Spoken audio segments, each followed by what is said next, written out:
Give me big old buckets of butter beer. Give me big old barrels of butter beer. Give me the drink I love so dear. And another round for my friend right here of the sweet old butter beer. Welcome to the Three Broomsticks. We invite you to pull up a chair, grab a butterbeer, and settle in for a hearty discussion about Harry Potter. I'm Irvin Cateman. I'm Sophia Jenkins. And I'm so excited. We have a few guests with us this episode, including two returning favorites. So welcome back to the Three Broomsticks, Beatrice Groves and Nick Jeffery. Yay! Hey, hi. Thank you for inviting us again. Yes, listeners, if you recall, Bea and Nick are our experts on all things Cormoran Strike, which may give you a suggestion of what we'll be discussing this episode. But for anyone who's a little rusty, why don't you remind us about your Hogwarts houses and your favorite characters across all of Jo Rowling's writing? Hi, so yeah, I'm a Raven Puff. My favourite books are Harry Potter books 1 to 3 and 6 and 7. Cheating, I know. And favourite characters, Hermione and Robin and Strike. Excellent. And Nick? And I am 100% Ravenclaw. My favourite books, and I have a nasty case of the recentisms, I think, because they're Deathly Hallows and so far Ink Blackheart. And I find it really difficult to pick favourite characters, but I think today's choice is Remus Lupin and Cormoran Strike. Excellent. And we are expanding our roster of Cormoran Strike experts with a new guest today. So welcome aboard, Louise Freeman. Well, thank you. I am so excited to be here, especially to be here with Beatrice and Nick. I've done podcasts with Beatrice in the past, but I think this is my first time with Nick, and I am thrilled to be here. I'm so excited to have you. I've loved reading your work for many, many years. Some of your analysis and theories, I think, are just the best in the Strike fandom. So it's a huge honor, honestly, to have you on our podcast. Oh, great. For anyone who hasn't been reading your work for many years, which... what have you been doing? Why don't you tell us a little bit about yourself? So what is your Hogwarts house? My Hogwarts house is Ravenclaw. Yes. Oh my God. So we're a full Ravenclaw Hufflepuff panel today. Awesome. Yeah, forget those Slytherins and Gryffindors. I mean, right. Yeah, no drama today. Like, we're just all good vibes. So what has your journey been sort of to the Harry Potter and Cormoran Strike fandoms? Well, I fell in love with the Harry Potter series when I was reading them to my children. My kids were born in 1996 and 1999, so they were, of course, the perfect age to read Harry Potter as kids. I read this entire series out loud to both of them. And I do believe that that is the absolute best way to be introduced to the series. So if in the unlikely event that anyone listening to this podcast has never read Harry Potter, I advise you to go find a child and read it aloud to them, because I really think that is the best possible introduction to the series. That's so wholesome. I mean, it's what it was meant for. But I got into the more scholarly and academic aspects of Harry Potter as I got more and more fond of the series. I've written on blogs for many years about Harry Potter, also about Hunger Games, Divergent. It really opened up a new field in my academic career, which is the study of the psychology of young adult literature. And in that age where young adult literature has been so popular and is so growing, and there's so much good quality books out there for young adults, it's really been an exciting part of my career as a psychology professor. I'm now a psychology professor emerita. I retired last year. But Cormoran Strike, I was like most people who, once they heard this was by J.K. Rowling, they immediately picked it up and started reading it. And wow, I think it's really the perfect series for grown-up Harry Potter fans because, as we'll see, there are lots of connections, there are lots of the same themes, a lot of what people loved as kids and parents of kids reading Harry Potter is there in Cormoran Strike in, of course, a much more adult story. And that's how I got interested in that. That's interesting you say that about Strike, because I've been finding that, especially lately, because, I'm born in 1992, so I'm the Potter generation. And because the Strike books, take less time, internally than they do to come out, I'm catching up to Robin's age. And so now I get to sort of relate to Robin the way I related to Harry once, where, working in an office and trying to, get along with coworkers, finding your own apartments and all that kind of stuff. I was like, oh, now I get to do that with a character Joe is writing in real time as well. And it's honestly so great. Well, see, unfortunately, I'm more like Pat age. So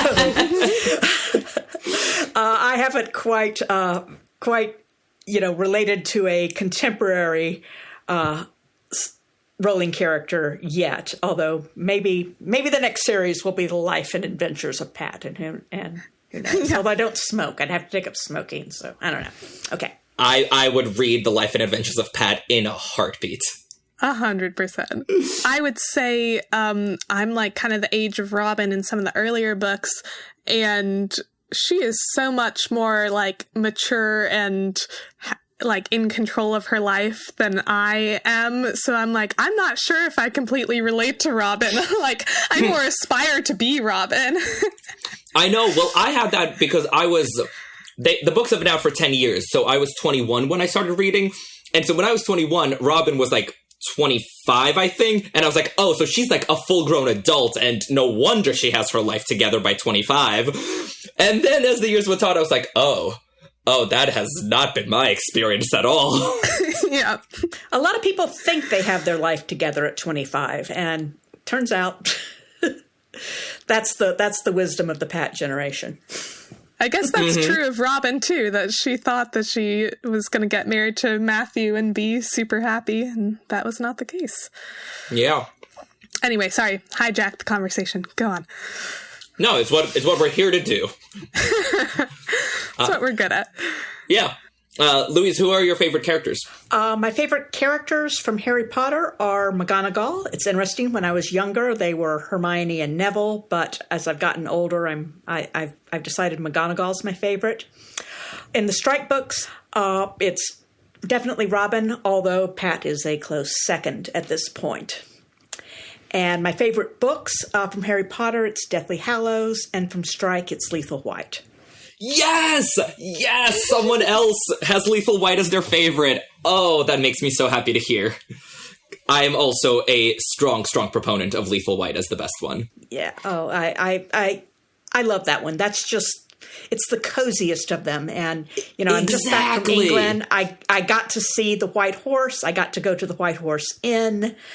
Oh, it was just amazing. And, you can understand why there's just this love for that part of the country and that love for that countryside. And I want to go out there and spend a couple of months just traveling through the small British towns rather than plowing through London. Yeah. No, I'm right there with you. I like a good cozy mystery, so my favorites are Cuckoo's Calling and Lethal White. So I was like, all right, Ring Theory says that I'm going to love The Running Grave. And we're back in a smaller setting, aren't we? In Norfolk rather than London. Yes. So that does fit quite well, yeah. We all hope it's going to be centred around Aylmerton, don't we? Yeah, absolutely. Irvin, you say you're going to love it, but having, a little bit of a preview of what we're going to be talking about, you have some god-awful depressing predictions here. So if you love this book and it actually turns out the way you're predicting, we're going to need to get some psychiatric therapy help for you, I think. I think I'm going to love it, and it's also going to hurt so good. Okay. But yeah, again, so good to have you with us. So this episode, for episode number 17, we've gathered to discuss, obviously, a crossover between Harry Potter and Cormoran Strike. And specifically, we are going to be attempting to predict what happens in the 7th Cormoran Strike book, The Running Grave, which I believe is coming out very, very soon from when you're listening to this episode. It's about a month out from when we're recording. Our first Cormoran Strike crossover was one of our most popular episodes, so here's hoping you guys enjoy it. So we are going to issue a spoiler warning. Spoilers for the first 6 Cormoran Strike books, Cuckoo's Calling through Ink Black Heart. No spoilers, however, for The Running Grave. We have only ever read the synopsis of the book and seen the cover, obviously. We haven't read the 50-page sampler. We haven't listened to the audiobook sampler. So this is us going into Running Grave sort of completely blind. There is, of course, a lot of recommended reading. There's been a lot of really good stuff written about, trying to predict Running Grave and various analyses in general. I believe Beatrice has 2 articles up on the Hogwarts Professor. One about the I Ching background, which is one of the literary sources being used for Running Grave. And one is about the background of folklore in the Norfolk area. So we're going to link those in the episode description. Yeah, great. So they're based on the headers, so on Rowley's Twitter headers. So now she has told us that the I Ching will be all of the epigraphs as well.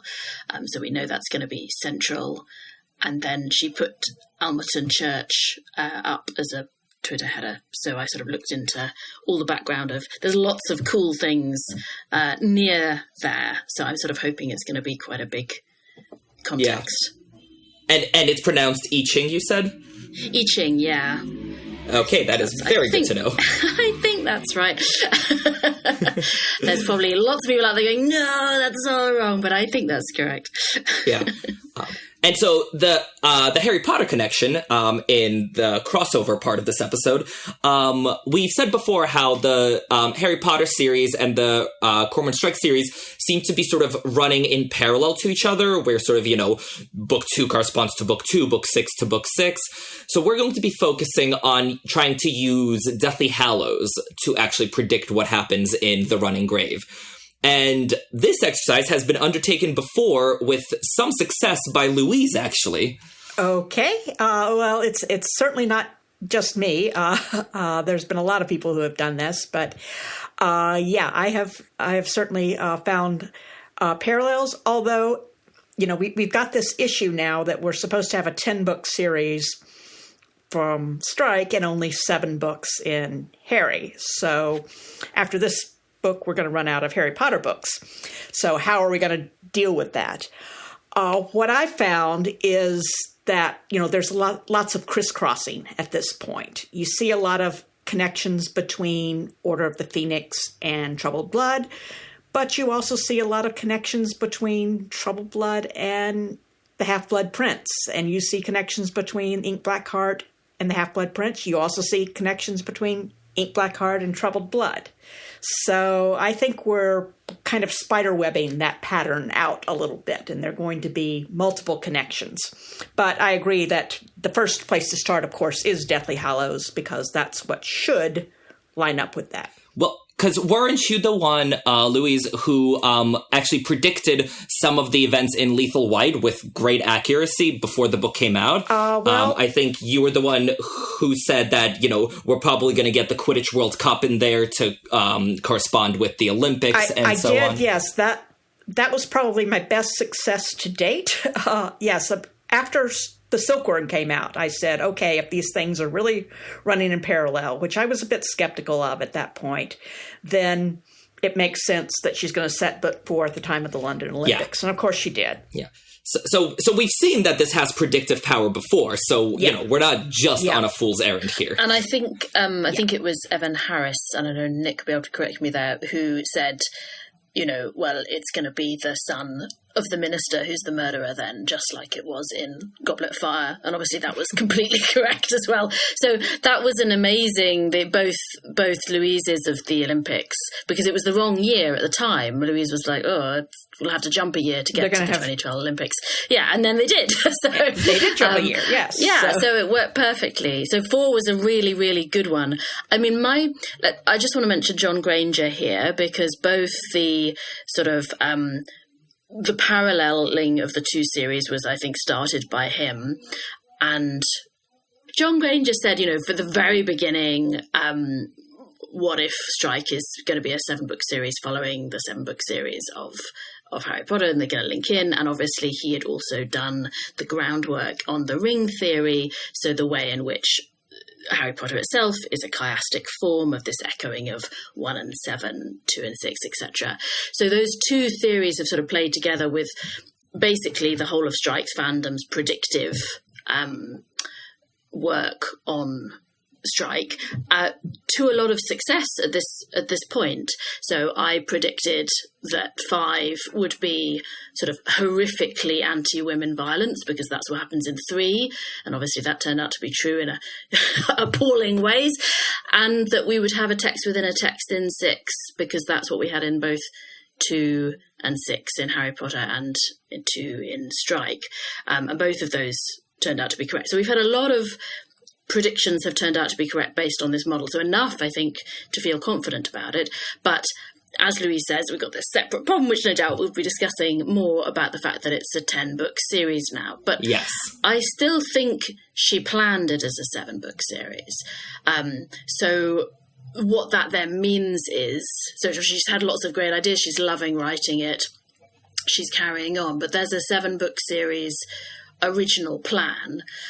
And what I assume that means is that some of the things that were going to happen in book 7 originally are now happening in book 10. And my guess for that would be the revelation of Leda's murderer. So I think that would have originally have happened in 7, but I suspect that will now happen at the end of the series, because that's such a big lead to. But other things which I was expecting to happen in 7, I'm still sort of expecting. So I'm still expecting a kiss. So I said ages ago, we're not going to get a kiss till book 7. And obviously we've got the very, very near-miss kiss in 6. So I sort of think, but I don't think she's going to spin that all the way out till 10. Let's hope. So I'm sort of thinking we're going to get a kiss in 7 still. So there's a sort of, I think there was an original structure and she's going to spin it out. So one of the things that happened with Rokeby... sorry, Beatrice, not to cut you off. We want to do the raise a toast segment to the comments before diving into the discussion. That was a sort of intro that got away from us. Which I know, I'm like, I want to keep going. But before we get into all of the analysis of trying to predict Strike 7 using books and theories and all of that good stuff, we want to talk about some cool theories and cool analysis happening over on our website. So we want to offer a toast to the comments on episode 14. The episode was our discussion of Half-Blood Prince Chapter 3, Will and Won't, and we enthusiastically raise our glass to a new commenter, No Need to Call Me Sir Professor, which, first of all, is an amazing name, who wrote an epic comment. Truly, he presented a meticulous defense of Rufus Scrimgeour, which, is not something I've seen before. It led to a lot of great discussion, and I encourage all of you to just go to the website, see these, essay-length comments discussing Rufus. So I'm just going to highlight one of the points. So, No Need to Call Me Sir Professor says, Rufus has a point. Harry and the Order should be working with the Ministry. Instead, they don't even bother telling Rufus his head of magical law enforcement is under the Imperius Curse. Think of how much trouble they could have saved if they had just told Scrimgeour that Pius Thickness was under the Imperius Curse. Mad Eye told the whole group this before the Seven Potters battle. Why did no one think it important to tell Scrimgeour this bit of information? I realize Voldemort still probably would have taken over the Ministry at some point, but the simple act could have bought the trio precious weeks, maybe even months, where they didn't have to be on the run out camping. Oh, love it. I guess in their defense, they were probably so used to the Ministry not believing them that they just gave up. Yeah, I think it's very realistic that they didn't go to Rufus, because they've just completely written off the Ministry at this point. Like, after Order of the Phoenix was a show, and after Half-Blood Prince just didn't go well, I think the Order is like, all right, Ministry, just nope, never mind, like, we wash our hands of it. Like, to their own detriment. I think the point is very correct that, like, if they had, like, told Rufus, like, hey, one of your cabinet members is being mind-controlled and will probably kill you, like, that would have been helpful information for the minister to have. What I also think that shows is the effect of Dumbledore's death. You know, Dumbledore, you know, even when he was parting ways with Cornelius Fudge, said, you know, we're still on the same side. Dumbledore, if he had lived, would probably have told him, or at least tried to tell Scrimgeour. But Mad-Eye Moody, his temper and his personality is not the cooperative type. Well, also, you know, everyone thinks that Mad-Eye Moody is paranoid, so it's possible that he did tell Rufus Scrimgeour, and Scrimgeour was just like, yeah, you're always telling me that random people are, like, under the Imperious Curse. Like, why should I believe you this week? Is true. They should have sent Kingsley. They should have sent Kingsley to tell him. You might have believed Kingsley. Sophia, this is my new favorite headcanon, that Moody 100% tried to convince Scrimgeour, and Scrimgeour was like, yeah, okay. And then the Order is just completely absolved of responsibility for the murder. Yeah.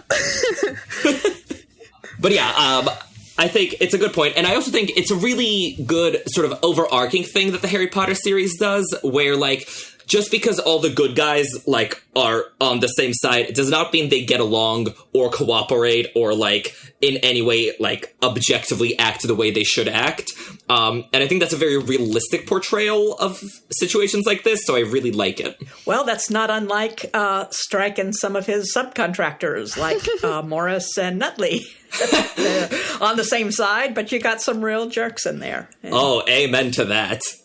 But yeah, mad props to No Need to Call Me Sir Professor for this comment. We encourage you to read all the comments on our website, 3broomstickspod.com. And also, we did take a poll on episode 14 of why we thought Harry was snoring at the beginning of the chapter. So, our listeners have spoken. 11% of you agree with Margarita that he just snores a lot, which is a depressing explanation. 11% of you agree with Oreo that Harry's got an allergy to all the moldy apples in his bedroom. 22% of the listeners agreed with me that Harry's got an allergy to all the Dementor particulate matter floating in the air. And I still really like that explanation. But the majority of you, 56%, actually agree with Sophia that he's snoring just because he's sleeping with bad posture.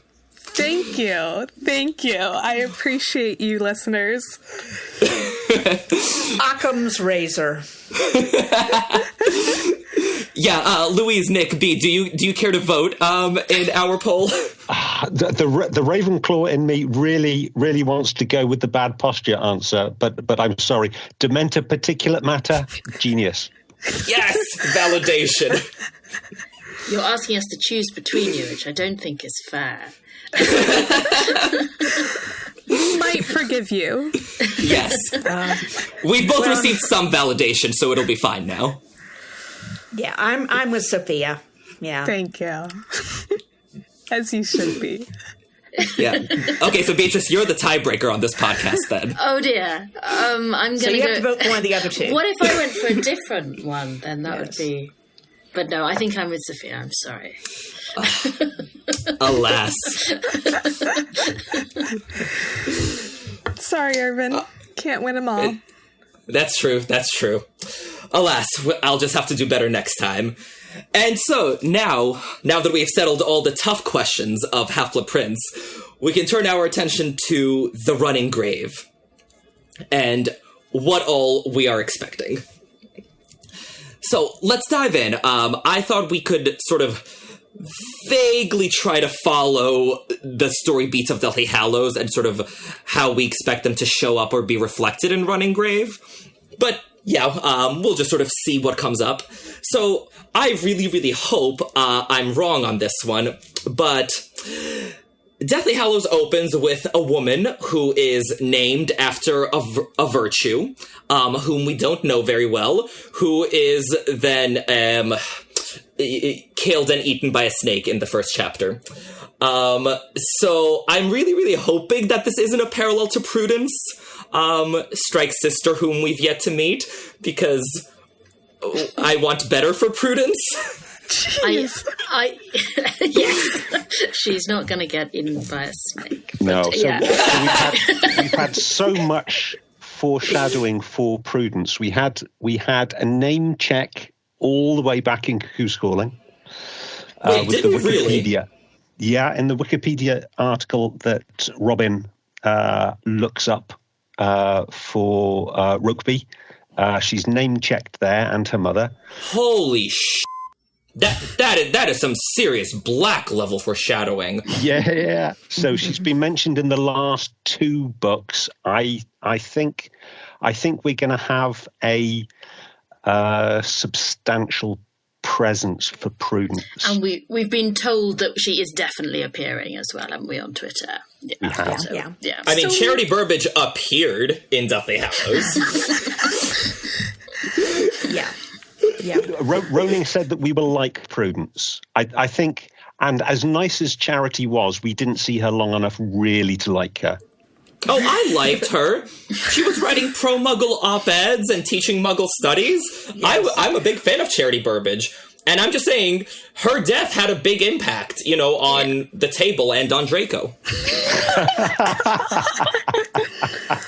But, it's interesting. Of course, Charity's virtue name fit her. Of course, she was very loving and charitable and was very pro-Muggle, very generous, everything like that. Prudence, I've wondered since I first read about her, and, not only did we know her name in the first book, we also knew that she, like Strike, was one of Brookby's illegitimate children. Now, who names a accidental illegitimate child Prudence? Someone with a good sense of irony. That is just, it's like naming her Chastity. It doesn't fit. I'm getting a music thing from that. Don't you think, like with Blue, so Dear Prudence, the Beatles song? Oh. Okay. I thought with that. Okay. I just randomly, I was reading something else completely, and it said that a French theologian called Alain Delille writes that Prudence holds a wonderful mirror capable of helping her see the divine mysteries. And I thought, I like that. In terms of Prudence holding a mirror up to Strike and teaching him about himself. So I'm really hoping we're going to see something that fits her name, even if not, as you say, Louise, her conception, but her name in terms of her Jungian therapy, giving her a very sort of calm and accurate response to Strike's. Obviously, as we know, someone's going to suggest therapy to Strike. It's not going to be Robin. I think it's going to be Prudence. And that it's going to be sort of, she's going to be a yin to his yang, if we say. And that the wish will not be a dying wish. No, I don't think so. Oh my God. I think you're going too dramatic. But I like the link in terms of she's still going to be a small character in terms of the plot. I don't think she's going to be a major character. She's just going to but she's going to be a big cameo, as it were. Like Charity. Yeah. Well, what if we change the prediction to be that she will show up in the first chapter? Okay. That would be like a that cheerier better. version, yes. Yes. I like How it, about she does not die, but she'll just be there? Yeah. It's one of the problems. Deathly Hallows is a much bloodier book than we've generally seen from Cormoran Strike, which is ironic considering Strike is, a detective with murder mysteries. But, all my predictions are just so who's gonna die? Everyone's gonna die in this book. So I'm really trying to rate in how much of a bloodbath I'm expecting. And it is interesting from the synopsis, we're not definitely looking at a murder. Now, we all expect we are looking at a murder, but we wouldn't have to be. Well, but doesn't the synopsis talk about unexplained deaths? Well, that's true. But that's Yeah. not, I guess, Yeah, they not don't have to be necessarily the murders, but- person they're looking for. Yeah. No, that's right. But the central mystery might not be a murder, but yeah, Yes. I expect it will be. I expect there'll be a body. So we were talking earlier about the problem of the 10-book series, and Yes. on the Hogwarts Professor Substack, Evan Willis, who's a mathematician, has come up with a structure, a tetractys, which is a 10-book pyramidal structure, series of 4, series of 3, series of 2, and then the finale, which you can sort of make fit the 7-book Harry Potter series and then the 3 post-Potter novels, but would, I think, be a really good fit for a structure for Strike. And one of the reasons why I really, really like that is it predicts certainly Deathly Hallows running grave parallels, but it also says that central 3-book series should have a past, present, future link. So we've got the cold case for Troubled Blood, set in the 60s, which is where the murder occurred. In Ink Black Heart, it is a current murder. It actually occurs during the narrative. And it's set in the social media age, which is now. So if we follow that prediction, that means Running Grave is going to be future. Possibly it's going to be the prevention of a murder is going to be the main thrust of the investigation, and possibly the future of society rather than how we are now, how we could be. And that fits very well with the I Ching, doesn't it? Because obviously that is predictive. So certainly we know that some kind of future, the epigraph's going to work in a future sense of how is this epigraph going to tell us something about what will be happening. So yeah, that works very nicely. And of course, a nice connection to Deathly Hallows too, because we have, Harry fulfilling the prophecy. Yeah. And jumping forward. One must as destroy well. the other, and neither will live while the other neither can live while the other dies, or something. Survives. While the other Yeah. survives. Yeah. Survives. Yeah. Yeah, no, it's definitely interesting, sort of how this, idea of the series running in parallel, accommodates a 10-book series. I think the most exciting part for me, reading this whole series, other than, the big finale, will be reading book 8 and being so what are we doing? I'm so curious, because for so many years, this has been sort of our primary lens, like you were saying, the Ring theory and the parallel series, sort of, I think ever since, Lethal White really gave proof of concept, this is what our fandom has focused on so much. So, what do we do for book 8? She's going to need to leave loads more Twitter header clues. I'm just putting that out there. She can say, Yep. We'll need more clues next time. If you're not gonna have predictive Harry Potter parallels, then Yeah. Well, and I know, there's been also theories that, the last few books are just being stretched out. So sort of, book 6 and 7 parallel Half-Blood Prince, 7, 8, 9 Deathly Hallows, or sort of various ways that might work. yeah. So we can still, we can still go for it, but we're not quite sure what. Yeah. Well, it's going to have to be Deathly Hallows for quite some time now. So, maybe like the films, I suppose. It's going to spread out. Well, because there was a lot of Half-Blood Prince that didn't, show up in Ink Black Heart. We did our episode about, how very many parallels there are, but in terms of, the big climax of Half-Blood Prince, Snape kills Dumbledore and all that, we never got any equivalent to that in Ink Black Heart. So, I could be convinced that, we're still working on Half-Blood Prince. I don't know how you can say that when we lost the farting sofa. That's true. R.I.P. But it lives on in Louise's blog, so it's That's okay. True. That's true. Very Yeah. true. Just going back to Nick's point about the future, and I suppose this humanitarian church sort of cult that we're showing. I assume that's, it says it's about, pretending it's being good for mankind. I assume that will have some kind of future idea. I wonder if it's going to be one of those cults that believes in, the destruction of the world at a specific time in the future, for example. So it could be quite future orientated. Oh, like a millennial. Yes, it could, I guess. Yeah. Oh, interestingly, I wrote about that probably 4 years ago, that this might be an end times type cult. Now, those are typically, very fundamentalist Christian type cults, which is not what this sounds like. This is much more of a universalist type of faith. But, I've always wondered why it is that Strike knew the Book of Revelation well enough to know that death rides a pale horse, not a white horse. Uh-huh. That just seemed a really odd bit of knowledge for him to have about the Bible. But you would have heard that in an end times cult. That would be cool. You would hear a lot of revelation.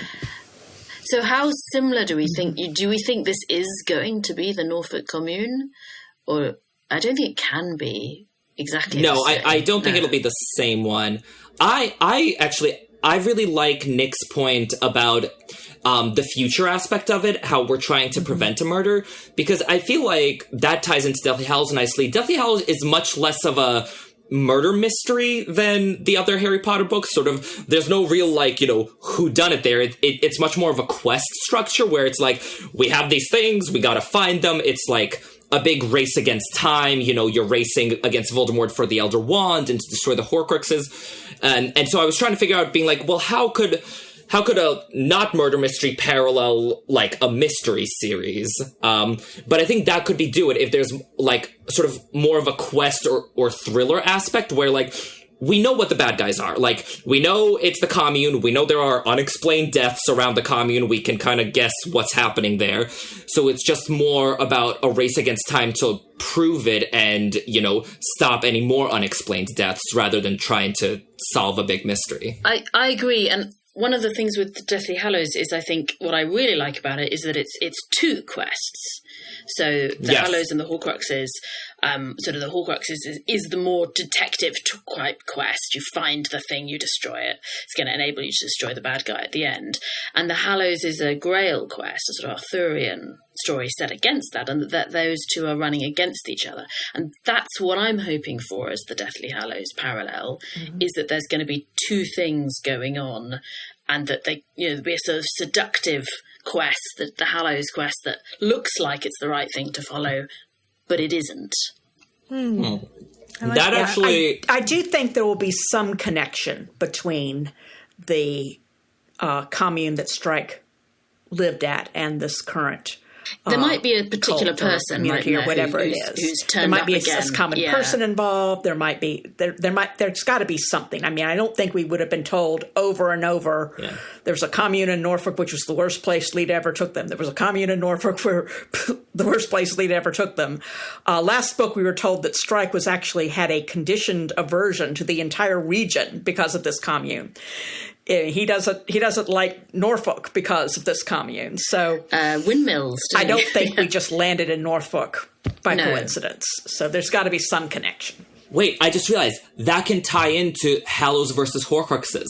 What if there's a moment when Strike is, dealing with Norfolk communes, which are just a terrible thing, apparently, and he is faced with a choice of, do I follow this lead to solve, the current mystery, the United Humanitarian Church, and do that, or do I follow this other lead, which could lead me to information about Leda and what happened to my mother. Ooh, and that will be the Hallows versus Horcruxes thing. That would be amazing. I like that. Yeah. That would be awesome. I think that would be really, really amazing. Hell yeah. I'm so looking forward to that if it happens now. And of course, if he makes the right choice and goes after the current mystery that is his current responsibility, like Harry wound up with the Hallows at the end anyway. Yeah. We'll wind up with the knowledge that he needs at the end anyway, too. And are we going to get Robin as Hermione here? And, so Hermione, it's kind of a really interesting role she plays here, I think, in that she has the cold water telling him not to follow, which is necessary even though it's wrong. So is Robin going to have some kind of role of that type? Well, but But is it wrong? Because, like, it wasn't the choice for Horcruxes the correct one? Exactly. But that's Hermione saying, don't follow Hallows. She's yes, saying, so she's right. She's right. Hermione's always right. But she's wrong that the Hallows are false. Right. So she's both right and see. you see what I mean? So she's the head that's necessary, but her argument is false, even though the premise is false, even though the argument's correct. Yeah. But until now, we've always had Robin as more spiritual than Strike and more aware of symbolism, having some kind of role, some kind of deeper truths that we might be seeing, again, Prudence and psychotherapy following. So it'd be a bit surprising if she turns into the Hermione character, and sort of So it's going to be interesting. But from another perspective, Robin doesn't like it when Strike chooses to focus his resource and the agency's resource on personal things as much. Like, think Ink Black Heart when, like, you know, the Iago Ross case becomes a whole thing. Like, Robin is not best pleased about that. No. Which, like, you reminded me when you said, like, a seductive quest, and I was like, haha, Charlotte. Charlotte. I think Charlotte's finished. I don't think we're seeing Charlotte. Oh, God, your lips to God's ears. I know, but I think this is one of the pulling out. I think she would have been finished if this book had been a 7-book series in 5. See, and the Charlotte thing really makes me think that Louise is correct that books 5 and 6 were originally flipped, because her exit in Troubled Blood was such a good exit, and Ink Black Heart, I was like, how are we still doing this? Like, come on. So there were definitely the Charlotte repeat and then the love interest repeat in 6 definitely felt like 5 and 6. To me, it's not that they're flipped, it's just that they're extended. So things that would have been just left in one book have moved out to 2. Yeah, you thought he had, when he didn't have a emotionally unstable girlfriend in book 5, you thought he had really learned, and then we get Madeline. Yep. On religious things, just going, so obviously we've got this thing that's calling itself, as you say, humanitarian, we're assuming it's sort of wider spiritual, but it does call itself a church. We've got Walsingham in Norfolk. Now, I know it's not very close, but Walsingham was the most important site of pilgrimage in Britain in the medieval period after Canterbury. So it's a massive area, massive religious centre, and it still is. And the Almerton Cross, which is just outside the church, marks one of the routes to Walsingham. So the Walsingham Way passes. So there would have been lots of different ways of getting there, but that would have been one of them.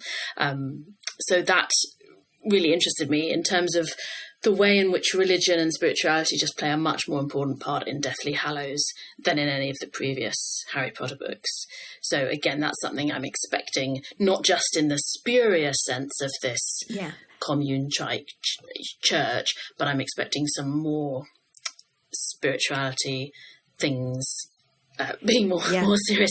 I was reading about that just yesterday, and it said that there are these pits there that are supposed to be haunted by a Stone Age woman ghost. Yeah, the shrieking pits. The shrieking pits. Yeah. Yes, I think having a nice, having some nice female ghosts pop up would be cool too.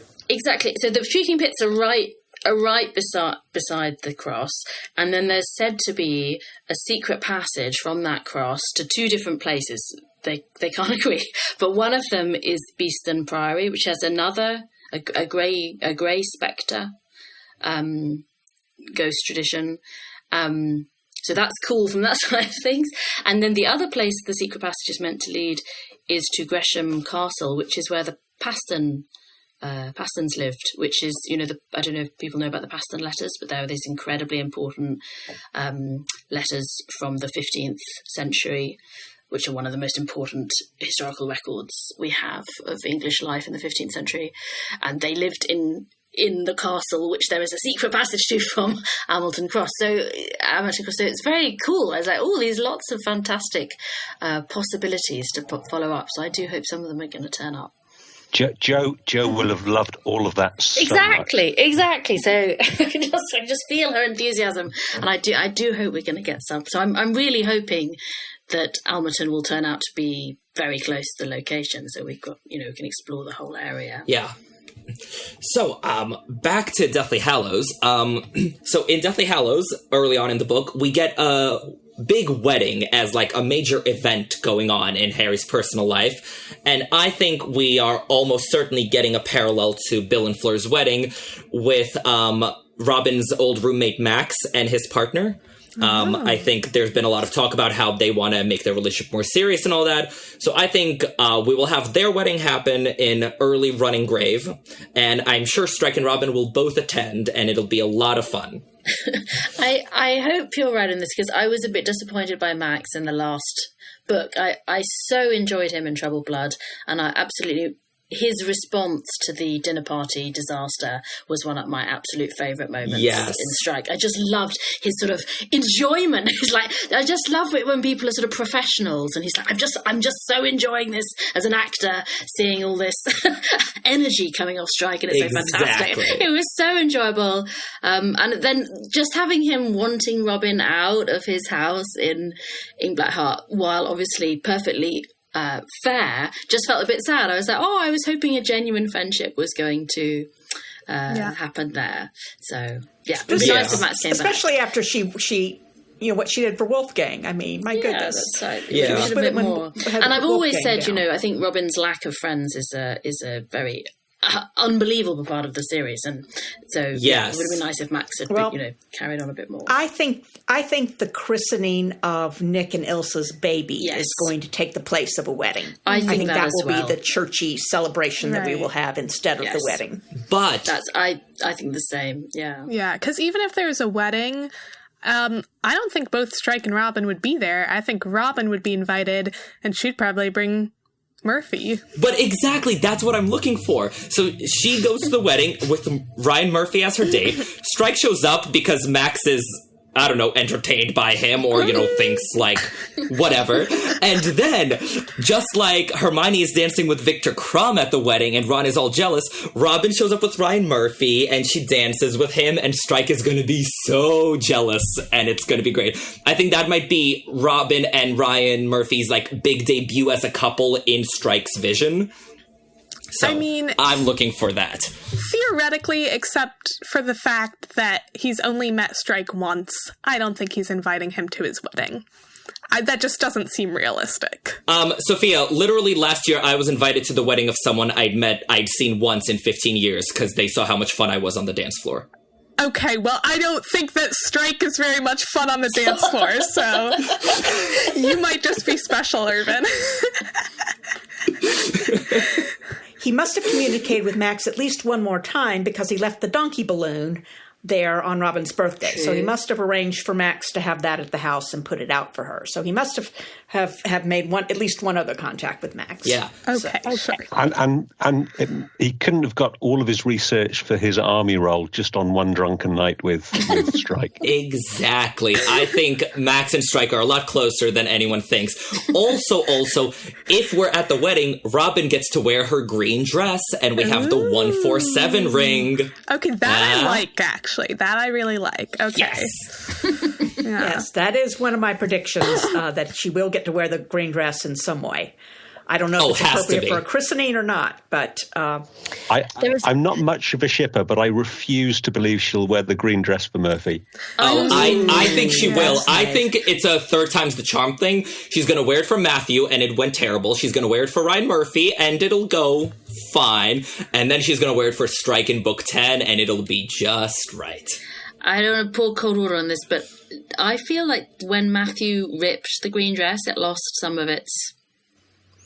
Pat will sew that up in no time. Yeah, exactly. Yeah, but I just feel like it's not as much fun as it was. You don't throw out a $4,000 dress just because it's been ripped. It out. It's not the rip, it's the kind of assault. I know. I think Robin might want to reclaim the dress as a nice thing. I hope so. Yeah, like Strike did with his Italian suit. It's like, forget That's this. True. That's true. That can be the version of that. Yeah. Better suit. All right, if I'd known all it took to convince you guys was a green dress, I would have led with that.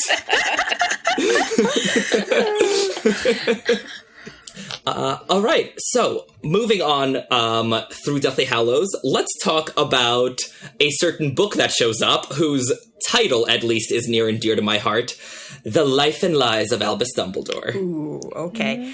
Yeah, I love the idea of this being a parallel, because we've been promised 2 biographies of one of each of Strike's parents. You know, we had the Rokeby was supposedly writing his autobiography, possibly having it published by Roper Chard, who Strike has a connection with. But we also had Jeff Whitaker, right after he was acquitted of Leda's murder, saying that he was going to write a biography of Leda. And that's never come out because Whitaker is probably too stoned to put pen to paper. But my thoughts was, one, either we have the biography finally being published, some sympathetic friend at Roper Chard slips Strike a preview of it under the table, and he learns something about Rokeby from reading this autobiography that he did not know, and that's one of the ways we get information about this, the mystery, which is his father, and, what it is that's going on with him. And this is a longer shot, but the other thought I had was that we've also met a very sleazy biographer, Mr. Carl Oakton. And that, what if Oakton, who seemed very interested in Leda at the meeting at the American Bar, what if Oakton teamed up with Whitaker to write the biography of Leda? This would be, even sleazier, of course, much sleazier. And so I'm thinking this, trashy biography of Leda could come out and kind of play the same role that The Life and Lies of Albus Dumbledore did. It's a mixture of truth and fabrication. It's, sleazy, but still helpful in resolving the mystery. See, and my money is actually on Carl Oakton doing a biography of Rokeby. I think if Rokeby dies somewhat early on as a parallel to Dumbledore, I think Carl Oakton is just going to pump out a biography right away, just like Rita Skeeter did. I agree that Carl Oakton is a much, much better analog for Rita Skeeter than, anyone writing an autobiography or Jeff Whitaker, just because he's so sleazy and he's so underhanded and just, he gives off such, yellow journalism vibes. But I also feel like, between Carl Oakton being at Rokeby's party and, interacting with Strike there, it's kind of like Rita's claim, yes, well, I share a close personal friendship with Harry, who knows all about Dumbledore. I feel like Carl Oakton would be like, well, I was at Rokeby's party and I saw him interacting with his erstwhile son, Cormoran. So, I think... Which he did. Yes, yeah, exactly. So I think definitely Carl Oakton, and then either Rokeby or Leda is the subject, but I think Rokeby. The reason why I don't think it would be Rokeby, at least from Carl Oakton, is that Rokeby's family has enough money to sue him for libel, they could just sue him into oblivion. So I think that's an extremely risky thing for Oakton to do. I think Leda, nobody is gonna care enough to sue him. So I think it'd be more likely to be Leda. Okay. I think it's interesting, with this theoretical biography of whoever, thinking about, what role that would play in the story, because for Harry with Dumbledore, he thinks of Dumbledore as being this very pure figure, he only has positive feelings towards Dumbledore mainly, and the biography makes him have more complicated feelings. But it'd be interesting if it's kind of the opposite for Strike, if it's something of Rokeby, that like he has basically just negative feelings towards Rokeby, and I wonder if something might come out in the biography that gives him more mixed feelings in a positive direction. Or does it fit better with your view it being more likely to be Leda then? So Leda is the version of or it's Leda. Like if it's Rokeby, yeah. I think it's something more positive that's going to come. Something that makes him question his negative views might come out. But if it's like some sort of biography of maybe autobiography of Rokeby, I think it's more likely to be something positive that comes out. If Oakden does something of Leda, though, I think it's more likely to be something negative, something that makes him question his but it's not like he has a very positive view of Leda. Like, he loves her, obviously, in a way he doesn't love Rokeby, but it's not like he thinks highly of Leda. He has rose-tinted view of her. He does. I think certainly more than the reader does. So standing at one remove from Strike, we can see, what awful decisions she continued to make through her life. And I certainly, Strike doesn't feel that as we do. So if this, and I think some information is going to come out, whether it's a biography, I think something's going to come out to make him and us change our view of Leda. And I really don't know what that's going to look like. Yeah. Possibly as a reader, it'll make us more sympathetic, and as Strike less, I don't know. Well, I think that Lucy clearly has like a much more negative view of Leda than Strike does. And I wonder if something will come out that makes us understand, like, it makes Strike realize something that happened between Leda and Lucy, or some sort of situation that Leda put her in that makes him change his mind. Oh, so is Lucy going to be our Auntie Muriel, where she just, like, cozies up to Strike at, the baby's christening and is like, so, you think Leda's all that great? You're upset about this new biography about her? Well, let me tell you, mister, about Leda Strike and what she did to me. I suppose what's not so convincing about that is that I don't think, why would Lucy not have told Strike if something traumatic has happened to her because of Leda? I think she would have told him in adulthood. So it would need to be something that Lucy doesn't know. Well, she's been very, I don't know, I feel she's annoyed with Strike's partiality for Leda. Yeah.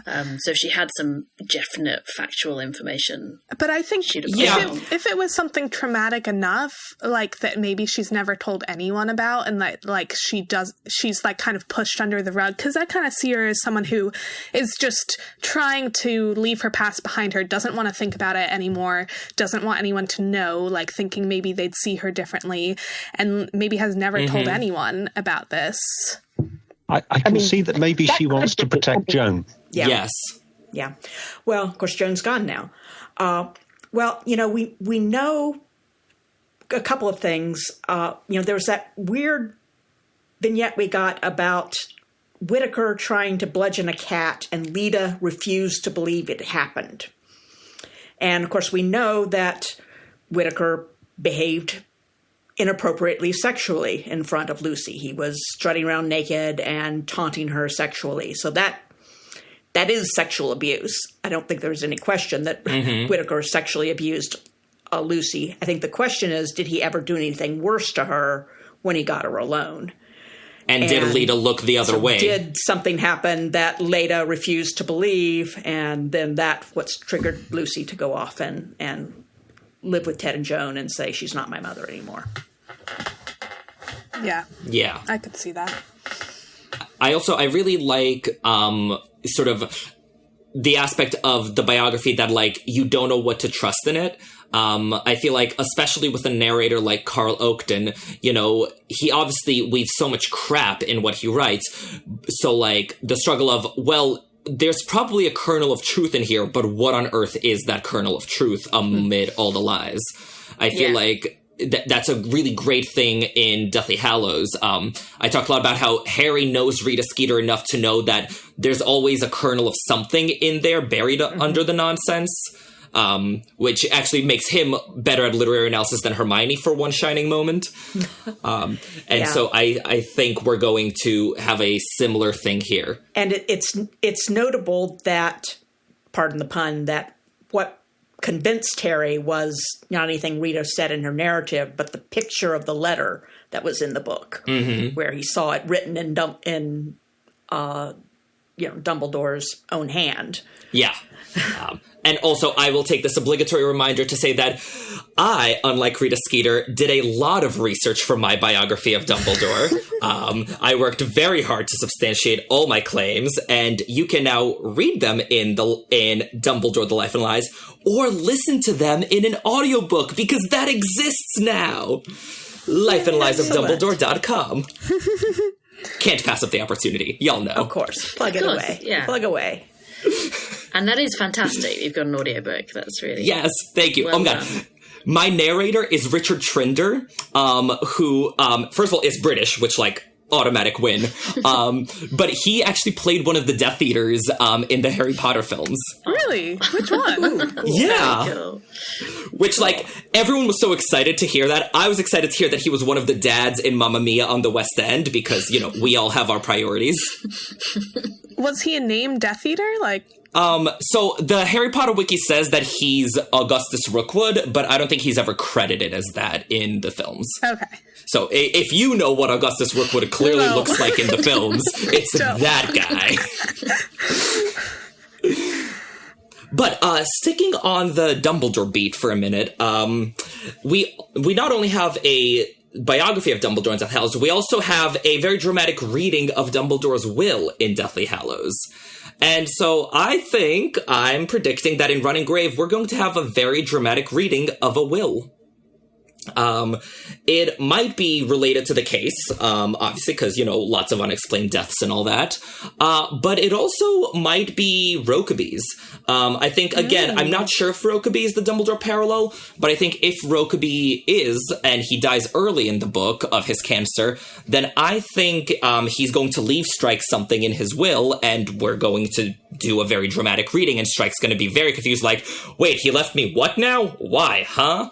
And I predicted, so this is part of the, pulling out thing, in that I predicted this for 6 because of the death of Dumbledore in 6. I sort of thought, we've had masses of Rokeby stuff in 5, suggesting we're going to get a big death in 6. And then, of course, it didn't turn up at all in Ink Black Heart. But that would work nicely. So I'm hoping this is still happening, and this is part of the 6 pulling out into 7. And that would work well if it was also the will, so it would sort of it would fit with 7, but it would bring the 6 in. So I certainly feel at some point we're getting information, we're getting exposition from Rokeby. I think that's certain. And the question is, how, is he finally going to listen to him? Is he going to grow? And one option is that Prudence makes him grow up about this, and he actually talks to Rokeby in this one. But if he won't do that, then it has to come via written, either some kind of biography or will. I think that works well. Yeah. As a reader, I wish we get a conversation with Rokeby, just because there's been so much build-up, but I don't know if I believe that Strike will do that. I think Rokeby might just die before Strike gets there. I should point out that the kid they're going into the cult to rescue is named Will. So that may be the link there. And yeah. Also, if we're talking about wills, have we ever had a will from Joan after she died? I don't recall one. So maybe there'll be a dramatic will reading, and it's Joan's will, and we've just finally, gone through the paperwork or something. Because I don't think, it's quite plausible that Joan never made a will, isn't it? Because she's married without official children. It always goes to Ted. But Ted could, it could be Ted's will. Oh. I'm trying to kill everybody off. Ted's the one person I think will survive this book. But okay, so we have the will reading, we have the wedding, and then we have the fall of the Ministry of Magic and Rufus Scrimgeour. Sorry, no need to call me Sir Professor. Your favorite gets killed. So I think we are 100% getting an analog to this. And I think we are wading into the political again with this book, because I wrote after Troubled Blood an essay on Mugglenet called Troubled Blood Foreshadows Troubled Times, where I said that I think the series is going to address Brexit and sort of the whole political mess that was Britain in 2016 with the UK Independence Party and all that, because Jo Rowling got very, very involved in it. She was fiercely against Brexit, and because there was a name drop at the end of Troubled Blood where they talk about what was his name? Nigel Farage, who was the leader of the Brexit movement. And so I think that in Running Grave, we're going to go through Brexit and David Cameron's resignation as prime minister and sort of the whole mess that followed. And I think that's going to be our analog for the fall of the ministry, and just like Scrimgeour became not minister anymore, so will David Cameron, just in a slightly less bloody fashion. So do you think that will actually relate to the story in some way, like the Olympics related to the Lethal White story? Did they relate to the story? I was actually always under the impression that it was a lot of time spent on the Olympics, considering it had little to do with what's going on. But essentially, the guy who was organising the Minister for Sport was our murder victim. So. Oh, well, yes. But, like, the ceremony itself didn't really factor in. No, well, of course, she had to leave that out because she's in it. Yes. So, I really like that. That's a little lacunae where Rowling appears, and so we just, like, yeah. But no, the Olympics played a huge role in Lethal Whites. I'm not expecting anything like that for Brexit. I think it might be a lot more like Troubled Blood, where, like, they talk about it and it sort of provides, like, the setting, the societal setting for what's going on. Because I was really surprised by how much they talked about Scottish independence in Troubled Blood, how, like, sort of it kept coming up. And, you know, we have all these scenes of, like, you know, Robin watching the election results, but she forgot to vote and all that. So I think it may not be strictly relevant. The forgetting to vote. I was like, what on earth is Robin doing forgetting to vote? And the reason, I've read that and I was like, how could she? The reason is that she needs to say she's guilty to Anime so he can say, look, I murdered someone earlier and I don't feel guilty. How on earth can you feel guilty about not voting?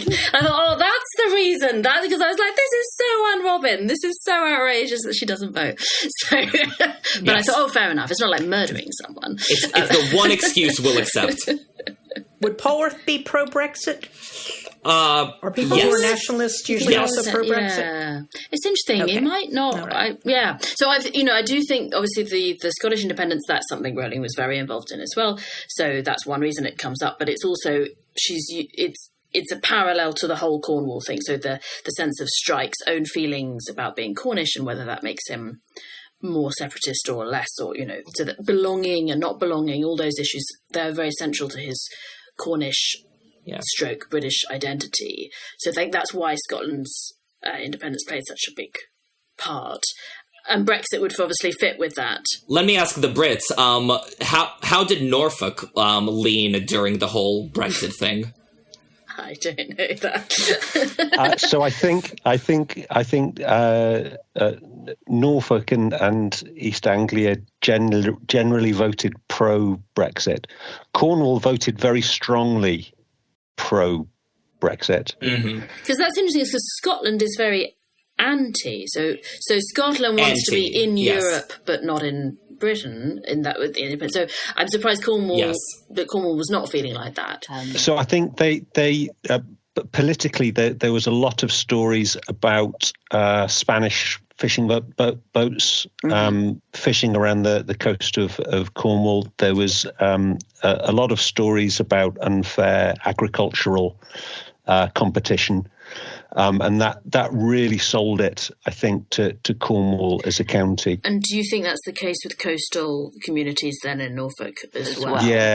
Yeah, I do. And I think that is also true. We would talk about Scotland. Of course, there's quite a few coastal communities also in Scotland, and they also tended to vote in favour of Brexit. It's just the nation as a whole was strongly pro-Europe. Yeah. Well, and I think that could tie in because Strike mentions in Troubled Blood when he's discussing the Scottish referendum how, like, people keep expecting this like miracle solution of the like, yes, just if we vote this way, then like everything will magically sort itself out.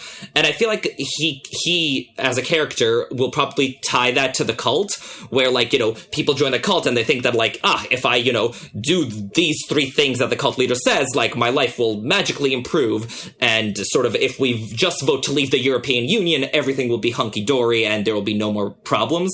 So I think he's probably going to make that connection at some point in the book. Yeah, there was this awful phrase going around during the campaigns for Brexit: the sunlit uplands, the sunlit uplands of Brexit. Still waiting for the sunshine, honestly. Yeah, and Strike will be very, very anti-Brexit. Yeah. Definitely. I have a theory that I'm still kind of developing, so I'm curious what you all think, that Troubled Blood is going to be a bit of a prediction for this book. Mm-hmm. Because we have a lot of things sort of popping up that were started in Troubled Blood that seem to be potentially popping up again in this book. For one thing, this sort of like the Scottish independence and then the Brexit could be possibility. Also, just the sort of different ways of trying to tell the future.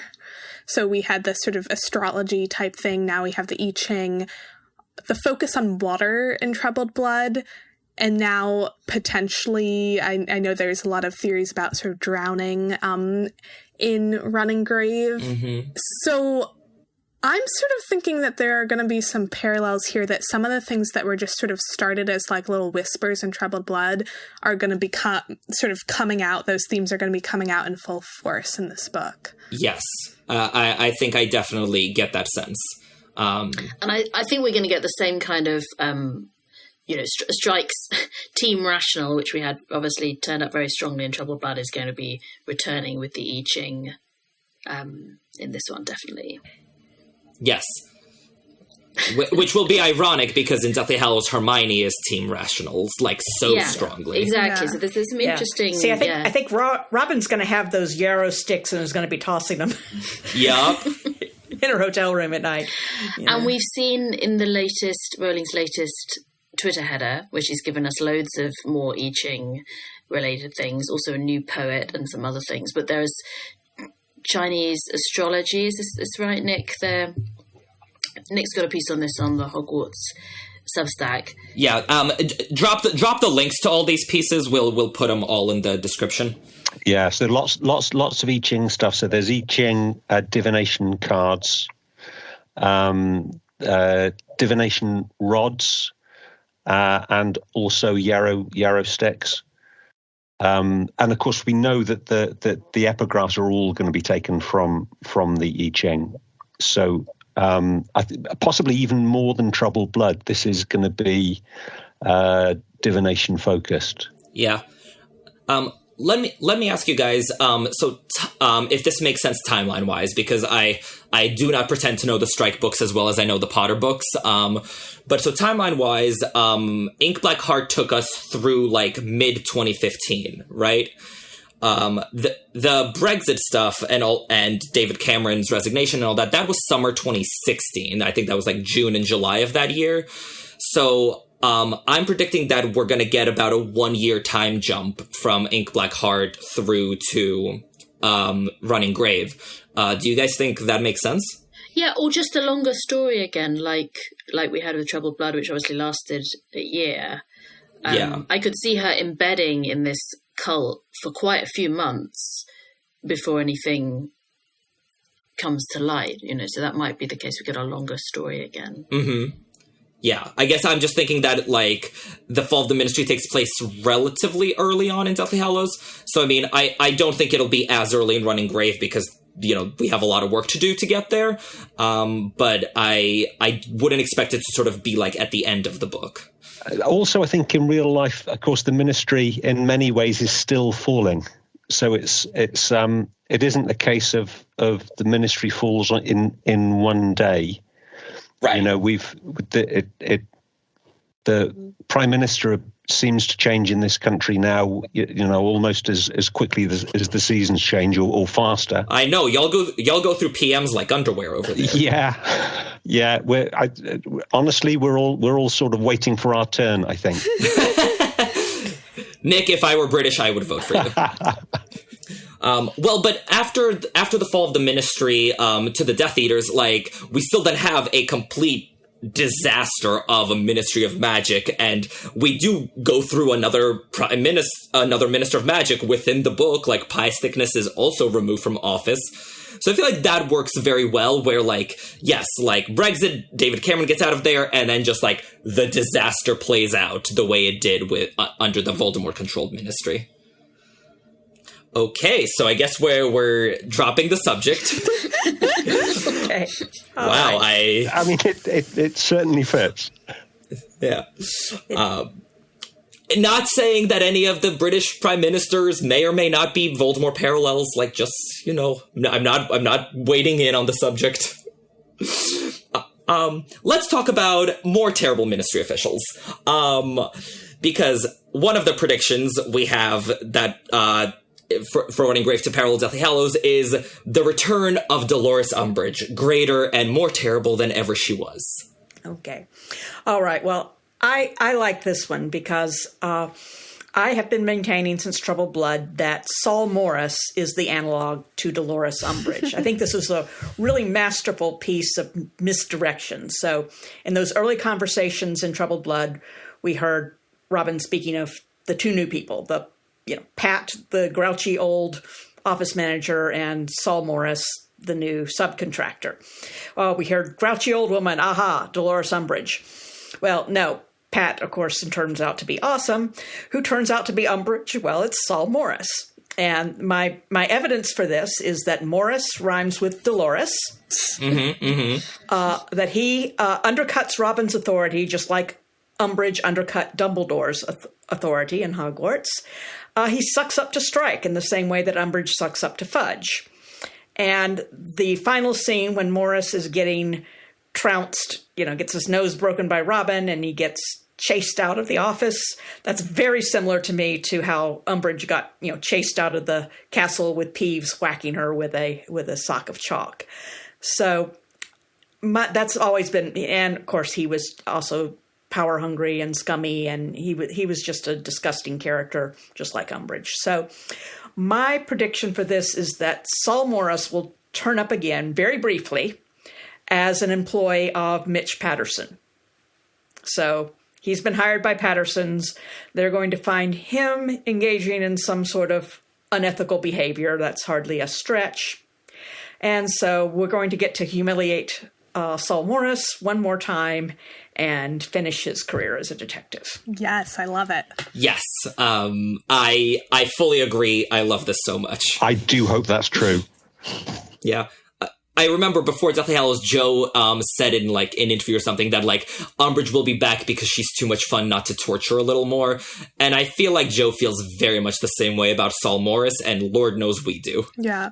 I think another parallel is that I'm just thinking of Umbridge's quill that she uses to punish Harry, and how Harry, Hermione is you should go tell Dumbledore or McGonagall or someone, and Harry's no, I'm not going to tell anyone.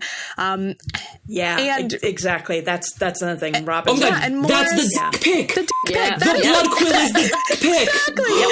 And Robin's oh no, I'm not going to tell Strike. And I'm why not? That's my reaction to both of them.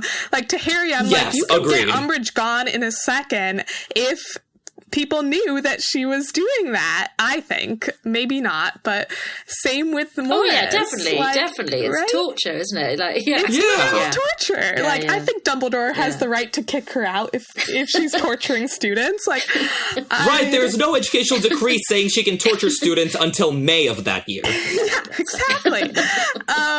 So I'm I don't understand that reaction, but I think it's a very similar reaction that both of them have of no, I'm not going to do that. And yeah. Sophia, it's because we're not Gryffindors. We could never understand. I guess. I guess. Like Harry even tries to reason. He's like, because he felt it was a private battle of wills between him and Umbridge. And I was like, you are ridiculous. I'm like, you're 15. And she is torturing you. This is not... yes. Oh, Gryffindor nonsense at its finest. So after we sort all that out, my question is, how much camping do you think we're going to see in this book? Oh, I think lots. Yeah, the commune is the lots. perfect location for camping, isn't it? They can all live in little tents. Yeah, and we have Robin leaving her familiar environment, leaving Denmark Straight like Harry and all left Hogwarts, and she's going to someplace unfamiliar. She's going to someplace much more rural, where she's going to be out of contact, probably with her family and friends, for a considerable period of time. If you remember how Molly Weasley tried to stop them from going camping, what do you think Linda's going to say when she finds out Robin's going to be infiltrating the cult? I think we're going to see Linda a little bit of has Molly, big Molly Weasley channeling there. energy. It's also Hermione's returning to her childhood place, isn't she? So this is another Strike Hermione link. Yeah. Oh, yeah. Ooh, neat. I mean, we could have the whole agency camping out. If it is in rural Norfolk, it's not going to be a case of having cafes to hang around in. Cars are going to be noticed if they're in the same location on country Do we lanes. remember how Strike complained about a sofa? I don't think he's going to keep camping. Oh, just like Ron complained about camping. There it is. He'll keep remembering his time in the army and how he always had it worse in the desert or something like that. Yeah. Yeah. Yep. And Barkley, can't you just see Barkley like cooking up some stew over the campfire and stuff like that? I think he'd be a great person to go camping with. Yep, and Strike would just be so grumpy. He's like, this food is terrible. And Pat would just be smoking nonstop. I think they'll leave Pat at the office to answer the phone. Yeah, Pat is they not won't make Pat camping. I just love the idea of her in the forest, and Strike is like, you're going to like bring attention to us from how much you're smoking. Like, gonna start a fire. One connection that I had that's actually before the camping starts is more like the infiltrating the ministry idea. That first they need to infiltrate this commune or this cult, and I just remember that part when they get into the ministry, when Harry's like, oh, we spent so much time trying to figure out how to get into the ministry. We didn't think about what we would do once we got here. And I'm wondering if there's going to be a moment like that where they spend a lot of time trying to figure out how to get Robin to infiltrate into the cult, and then they're like, oh no, what are we doing now? How do we exfiltrate her? And there's that moment that they get separated in the ministry, and I wonder, like, what if, Robin loses contact with Strike and the agency, and she's like, oh wait, we didn't come up with a plan for this. Like, what do we do now? I think that's really likely, that she's left, they had a plan some way of keeping contact and it goes wrong, and then they don't know what to do. I think that's a very likely parallel. I think the cult's going to be a really good parallel for, like, the Voldemort-controlled ministry, because, like, once the Death Eaters are in power, like, suddenly the people calling the shots are, like, shaping society in complete contravention of, like, laws and decency and good sense. So I feel like the Death Eater ministry is going to be a very good parallel for the cult. Yeah. In fact. We've also got brainwashing, which is a good parallel to the Imperious Curse. Yeah. Yes. And also just, like, sort of twisting of the truth, in that it's not like the Voldemort-controlled ministry is just being like, all right, we all hate Muggles, we're just going to go around hating Muggles. It's twisting things and saying like, oh no, we're actually sort of like helping everyone out. Like the Muggleborns, they're stealing the magic. That's why we're going after Muggleborns. It's not just because we like think that they're scum or anything. It's because they have actually stolen they've sort of twisted the truth in this way to as part of their brainwashing, so that everyone's kind of like, everything has just been shifted, and they're still claiming that they're doing this for like positive reasons, but it's clearly not. Yeah, I really like that. And once they get back to the camping, so one of the major sort of, personal developments for Harry in Deathly Hallows is when Ron decides to be a giant dick and walks out on them. Do we think there's going to be like a big hardcore fight among like Strike's core group to parallel the Harry-Ron fight? I think that Hermione and Harry both have obvious parallels in Robin and Strike, not always on long gender lines, but there isn't a Ron in the same way. I think Strike... who do you think so? I think Strike was very Ron-like in Half-Blood Prince. Like, I think agreed. Strike and Madeline was a very clear Ron and Lavender to me. So I think that he has some Ron characteristics in that he's not always super tactful. He doesn't always think about other people's emotions super clearly. Like, he's not super great in those personal relationships of communicating. He eats a lot. He eats a lot. There's the similar thing with like Ron is like will not break up with Lavender even though he doesn't want to be with her anymore, and like same with Strike and Madeline in book 6. Like Strike just does not break up with Madeline even though he knows it isn't working. And so I think Strike has some Ron characteristics. Yeah, some adult versions, as it were. Yeah. I definitely think there's going to be some sort of breach, either between Robin and Strike or between Robin and maybe Barclay or another important agency member, that there's going to be some sort of break when maybe this is again his Lita thing, or if he gets caught up in something related to his childhood in the Norfolk situation and goes off. Yeah. I don't think Robin and Strike are going to have any more breaks. So I think that was the Career of Evil was the Ron separation, and I feel like they're together now, in different ways. So I've got an awful feeling it's all going to go wrong at the end of this book. Oh no! The positive. I mean it in a positive way, but Okay. You're positive it'll all go wrong. What would be a negative way, Nick? well, we get 3 more books, so yes. I mean, at the end of Hallows, all is well, and we know we've got at least 3 more books of not well. So I think something dreadful is going to happen. I think it's going to be almost like the decision that Harry makes at King's Cross. But I think whoever's making that decision makes the wrong decision. Oh. Ugh. Well, is this going to mean a breach between Robin and Strike? Because I mean, they just got the new window. I mean, what are we going to have on the window for 3 books if they? So Evan Willis has predicted that. So in his Tetractys structure, he's predicted, and I shudder to say it on an open forum. I'm going to say it anyway. He predicts a Strike Ellicott break that doesn't come back together again until the 10th book. What? No. Definitely no. How dare you, sir?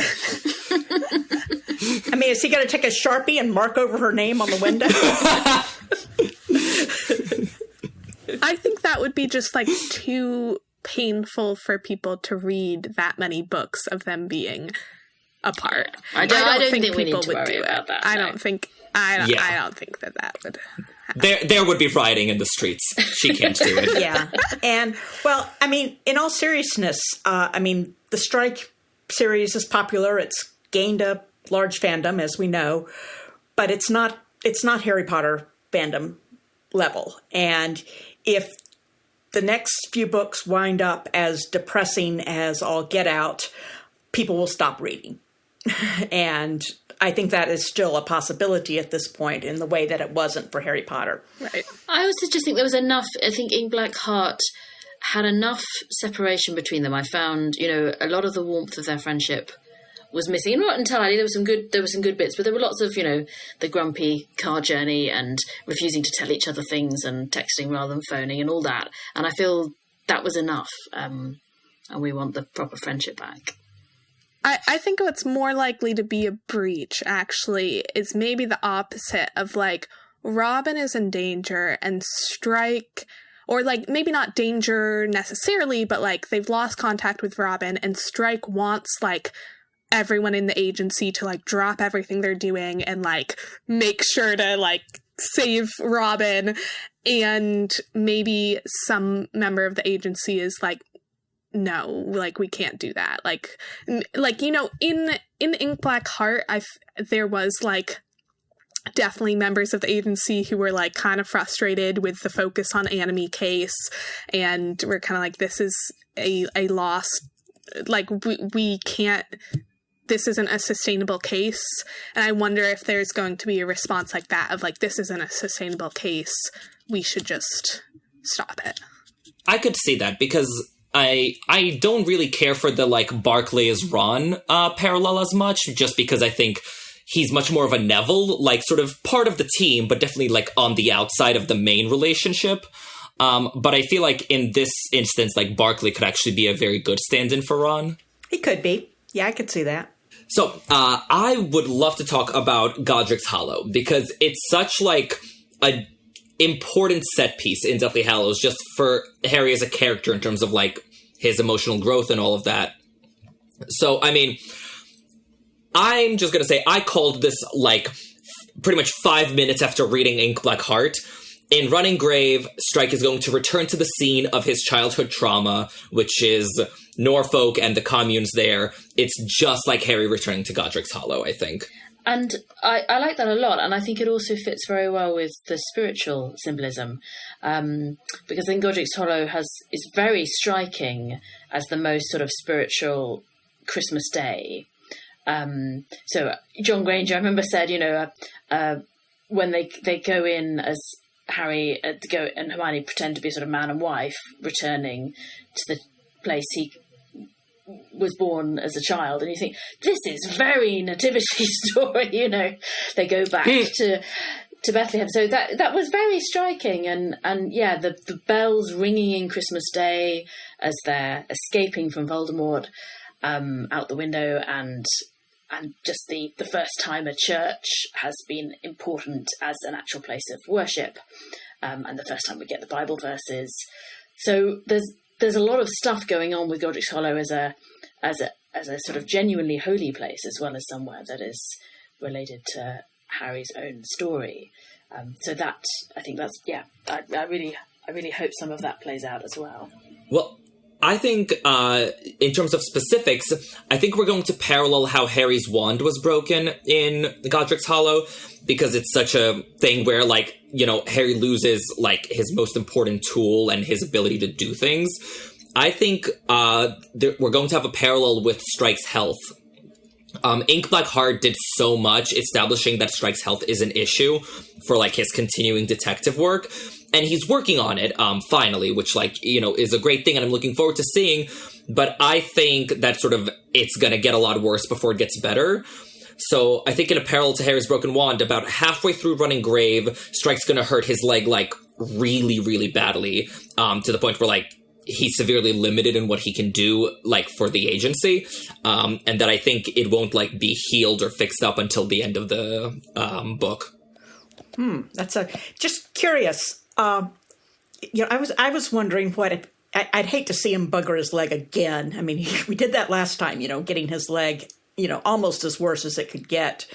And then, having him, really make this vow to take better care of it and lose weight and everything like that. I'd really hate to see that reversed. But what if he had to like jump in the ocean to save someone. Like, say, Robin. And in doing so, save anyone. I don't know. I'm not picky.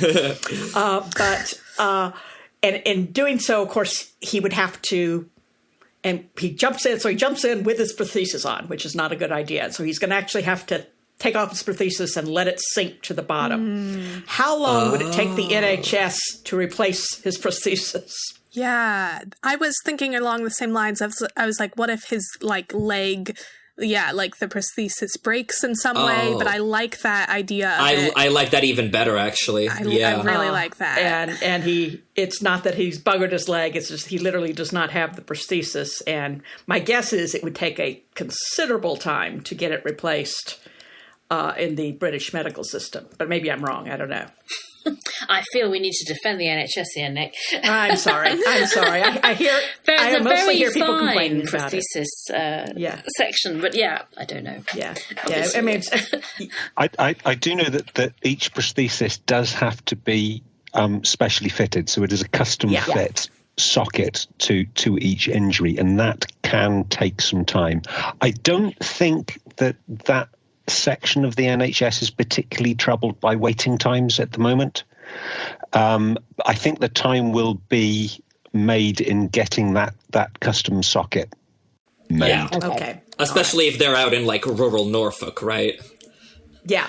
They've got to get back, or if he's undercover someplace and can't just nip off back to London and say, "Oops, I've got to fix my prosthesis. I'll be back." Yeah.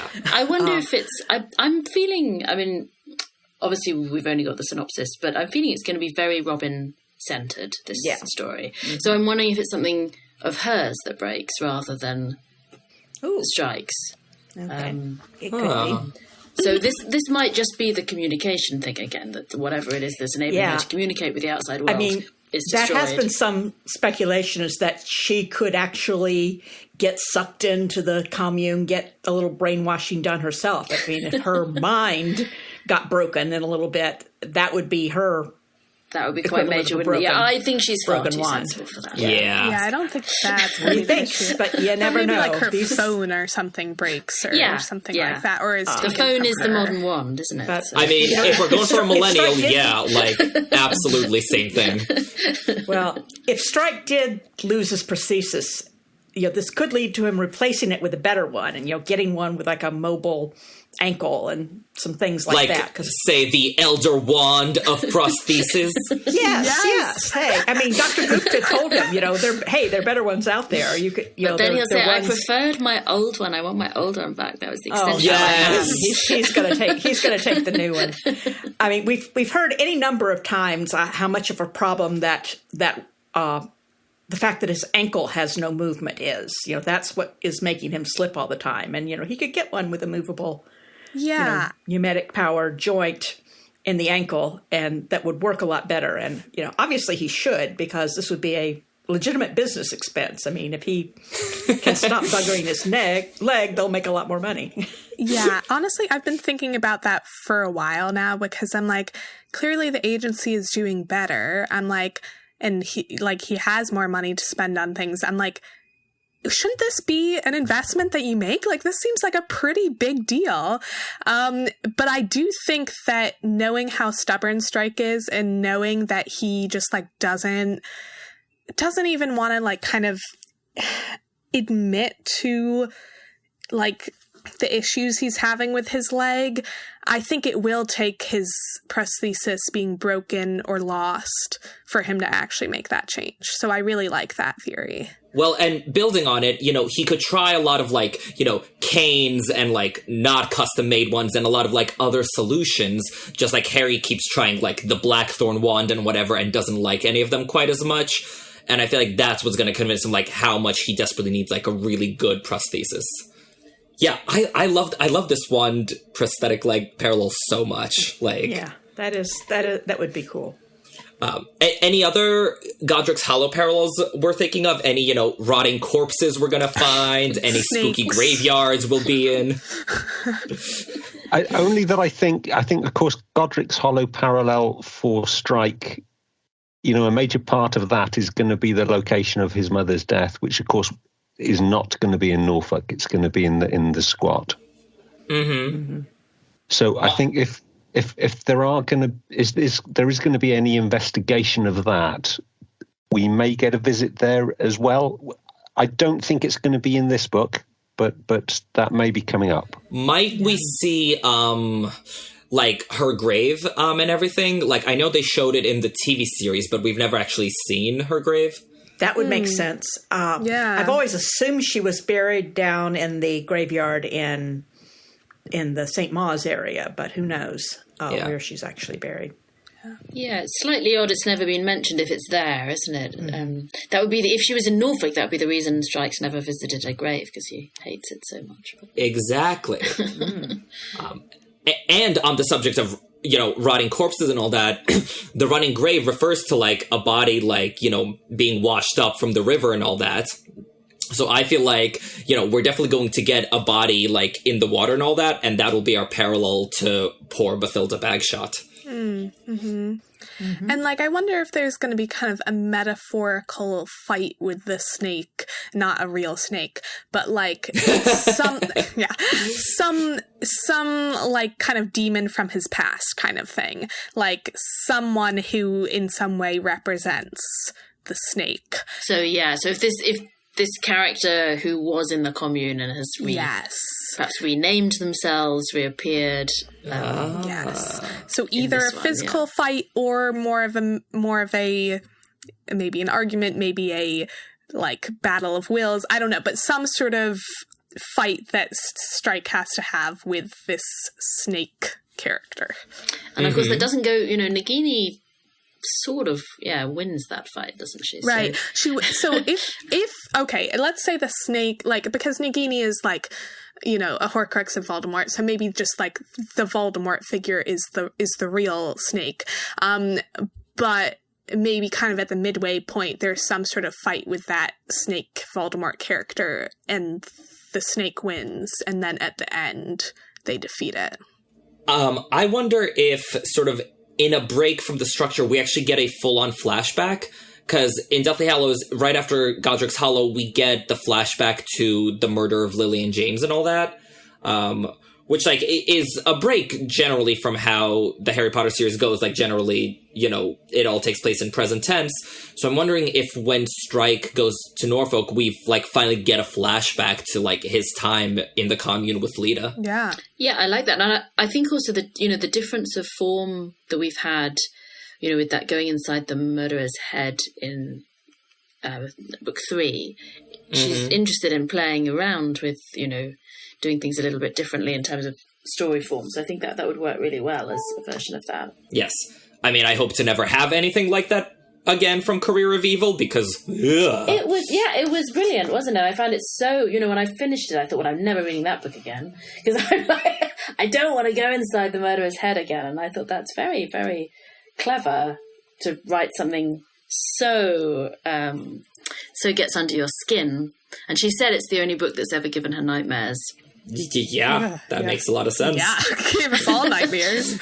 When I re-listened to the series recently, I literally just like skipped through all of the murderer head chapters. I was just like, fast forward. I can't deal with this. Don't want to go in there.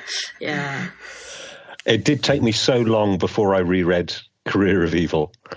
I still haven't. I find it easier on my third reread, and I don't know whether that should worry me or not. No. It's all of us. It loses the shock value, and it's the same for me. As I thought I'd never reread it, and now I can reread it, and it doesn't. One knows, then one didn't know about Dennis Creed, and now like, it gets worse. There's a more hideous murderer awaiting us. He's the one I skip now. I was like, no, I'm not reading you again. Yeah, I did that too. Yeah. It's like, I read it once. I read it, done with it. Right, like, I did my time. I did the due diligence. I want to talk about Xenophilius Lovegood, because when I heard that we're going to a cult, I was like, oh, we're getting a Xeno Lovegood parallel, obviously. Because, like, if we're talking about people who believe in weird stuff, that's gonna be Xeno Lovegood. I think he'll definitely show up. A lover of the strange, as his name means he's really interesting, I think, because, you know, you spend all your time laughing at him and then he is correct. So is there going to be any aspect of this where one of these people... I mean, correct about the one thing. The Deathly Hallows exist. The Deathly Hallows do exist. Even a broken clock is right twice a day. It's a major thing which everyone else thinks he's insane about, and it turns out to be true. So I do think she's going to play with that, just like Trelawney sometimes giving correct information out. I think she loves having her cake and eating it with this stuff that she doesn't believe it. She's, you know, anti it, but, you know, obviously it works very well narratively to have some truth. So I suspect there'll be characters who we're encouraged to think are crazy who turn out to know things. Yeah. Well, she's played with that a lot already, because, you know, Bill Talbot is a very good parallel because, like, you know, he believes in all this astrological nonsense, which, sorry, listeners, I also think is nonsense. But he was right about, you know, who the killer was. Yeah, and I think, so he was obviously, it was a sort of, he's not right in any of his crazy stuff. It's just that there's a good policeman underneath there with correct instincts, and Strike has to try and find his way through the breakdown to find the accurate instincts. So it's not quite like Xenophon. He's not right in his craziness. Right. But I think in terms of people within the cult, I mean, even if they believe in the craziest things, within the cult, they're all going to be normal. So it's possible we may get someone either not in the cult or in the cult and rebelling who is believing crazy stuff. Mm-hmm. Well, you know, and this is maybe not a perfect parallel, but when I think of Xeno Lovegood in book 7, I think what sticks with me the most is just like his desperation to find Luna.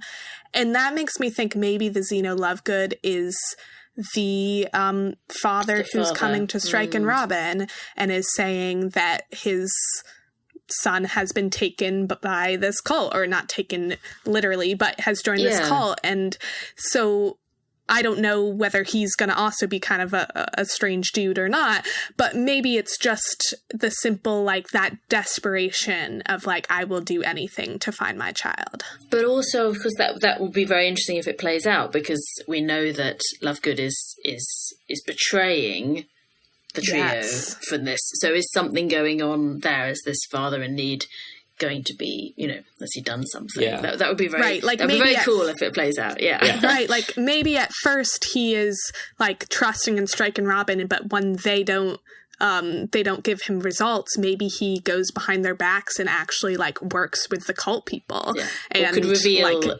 reveals that really Robin's there or something like that, and then, you know, in the hopes that they will, you know, have his son leave as a result, or, you know, there could be some really interesting stuff there. I was thinking along the same lines, because also if he shows up to the agency as, like, you know, a crackpot where, like, you know, he seems a little out there, that'll also be a ring, right, with 147, because the same thing happened with Lethal White, where Billy Knight, right?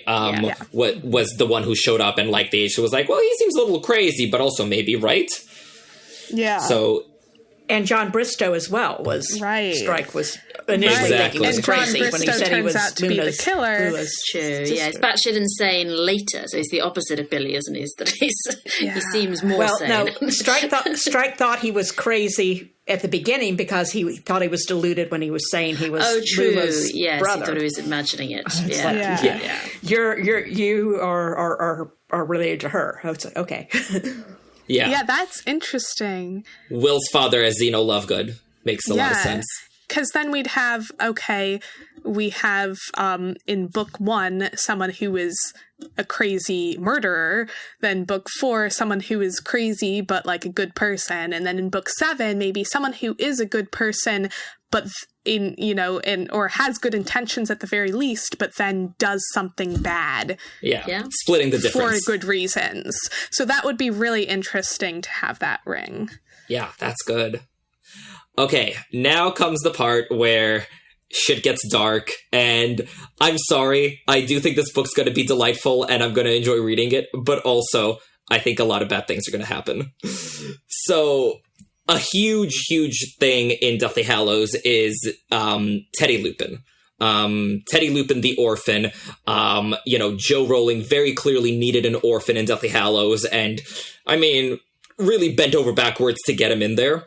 In my opinion. So I think we are going to see a very, very vivid parallel to Teddy Lupin in Nick and Ilsa's Baby.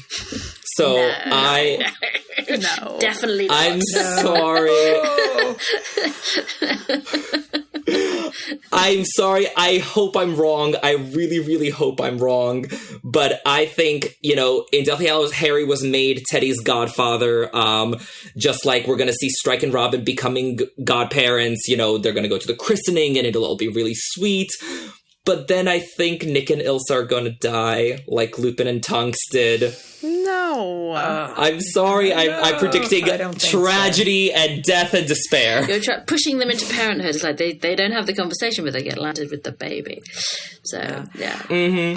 I do not think they will die. I think they could run into more marital troubles, which would be, not as bad as dying, but that would certainly be, I mean, they've it was clear from the last book that they're still having marital problems. I mean, she wouldn't tell him she was pregnant for 4 months, and then they fought when she did tell him. So I think I think maybe if it may be a philosophical child of divorce rather than a philosophical orphan here. But yeah, there are several reasons why I don't think this is happening. One is that we don't see that kind of. We don't usually see that kind of thing happen for recurring characters who aren't part of characters who aren't part of the main mystery plot. Like, they don't die in super dramatic Joan did. ways. Joan died of cancer. It was a slow thing, and she was older. There's not I could see maybe Robin's dad dying of a heart attack or something like that, but I don't see something happening that would just suddenly kill two people all at once who have been recurring characters. I just don't think that's going to happen. If I can rebut, because first of all, two people can die, car crashes happen and all that. I'm not saying that it doesn't happen. Doesn't happen in these novels. She gets it doesn't happen in these but novels. Also, in Harry Potter, it didn't either. In the first 6 books, we had, one big dramatic death at the end of each book. I sort of remember when, Cedric died at the end of book 4, and then Joe said someone was going to die at the end of book 5, and they're like, what, again? You're going to kill someone again in this series?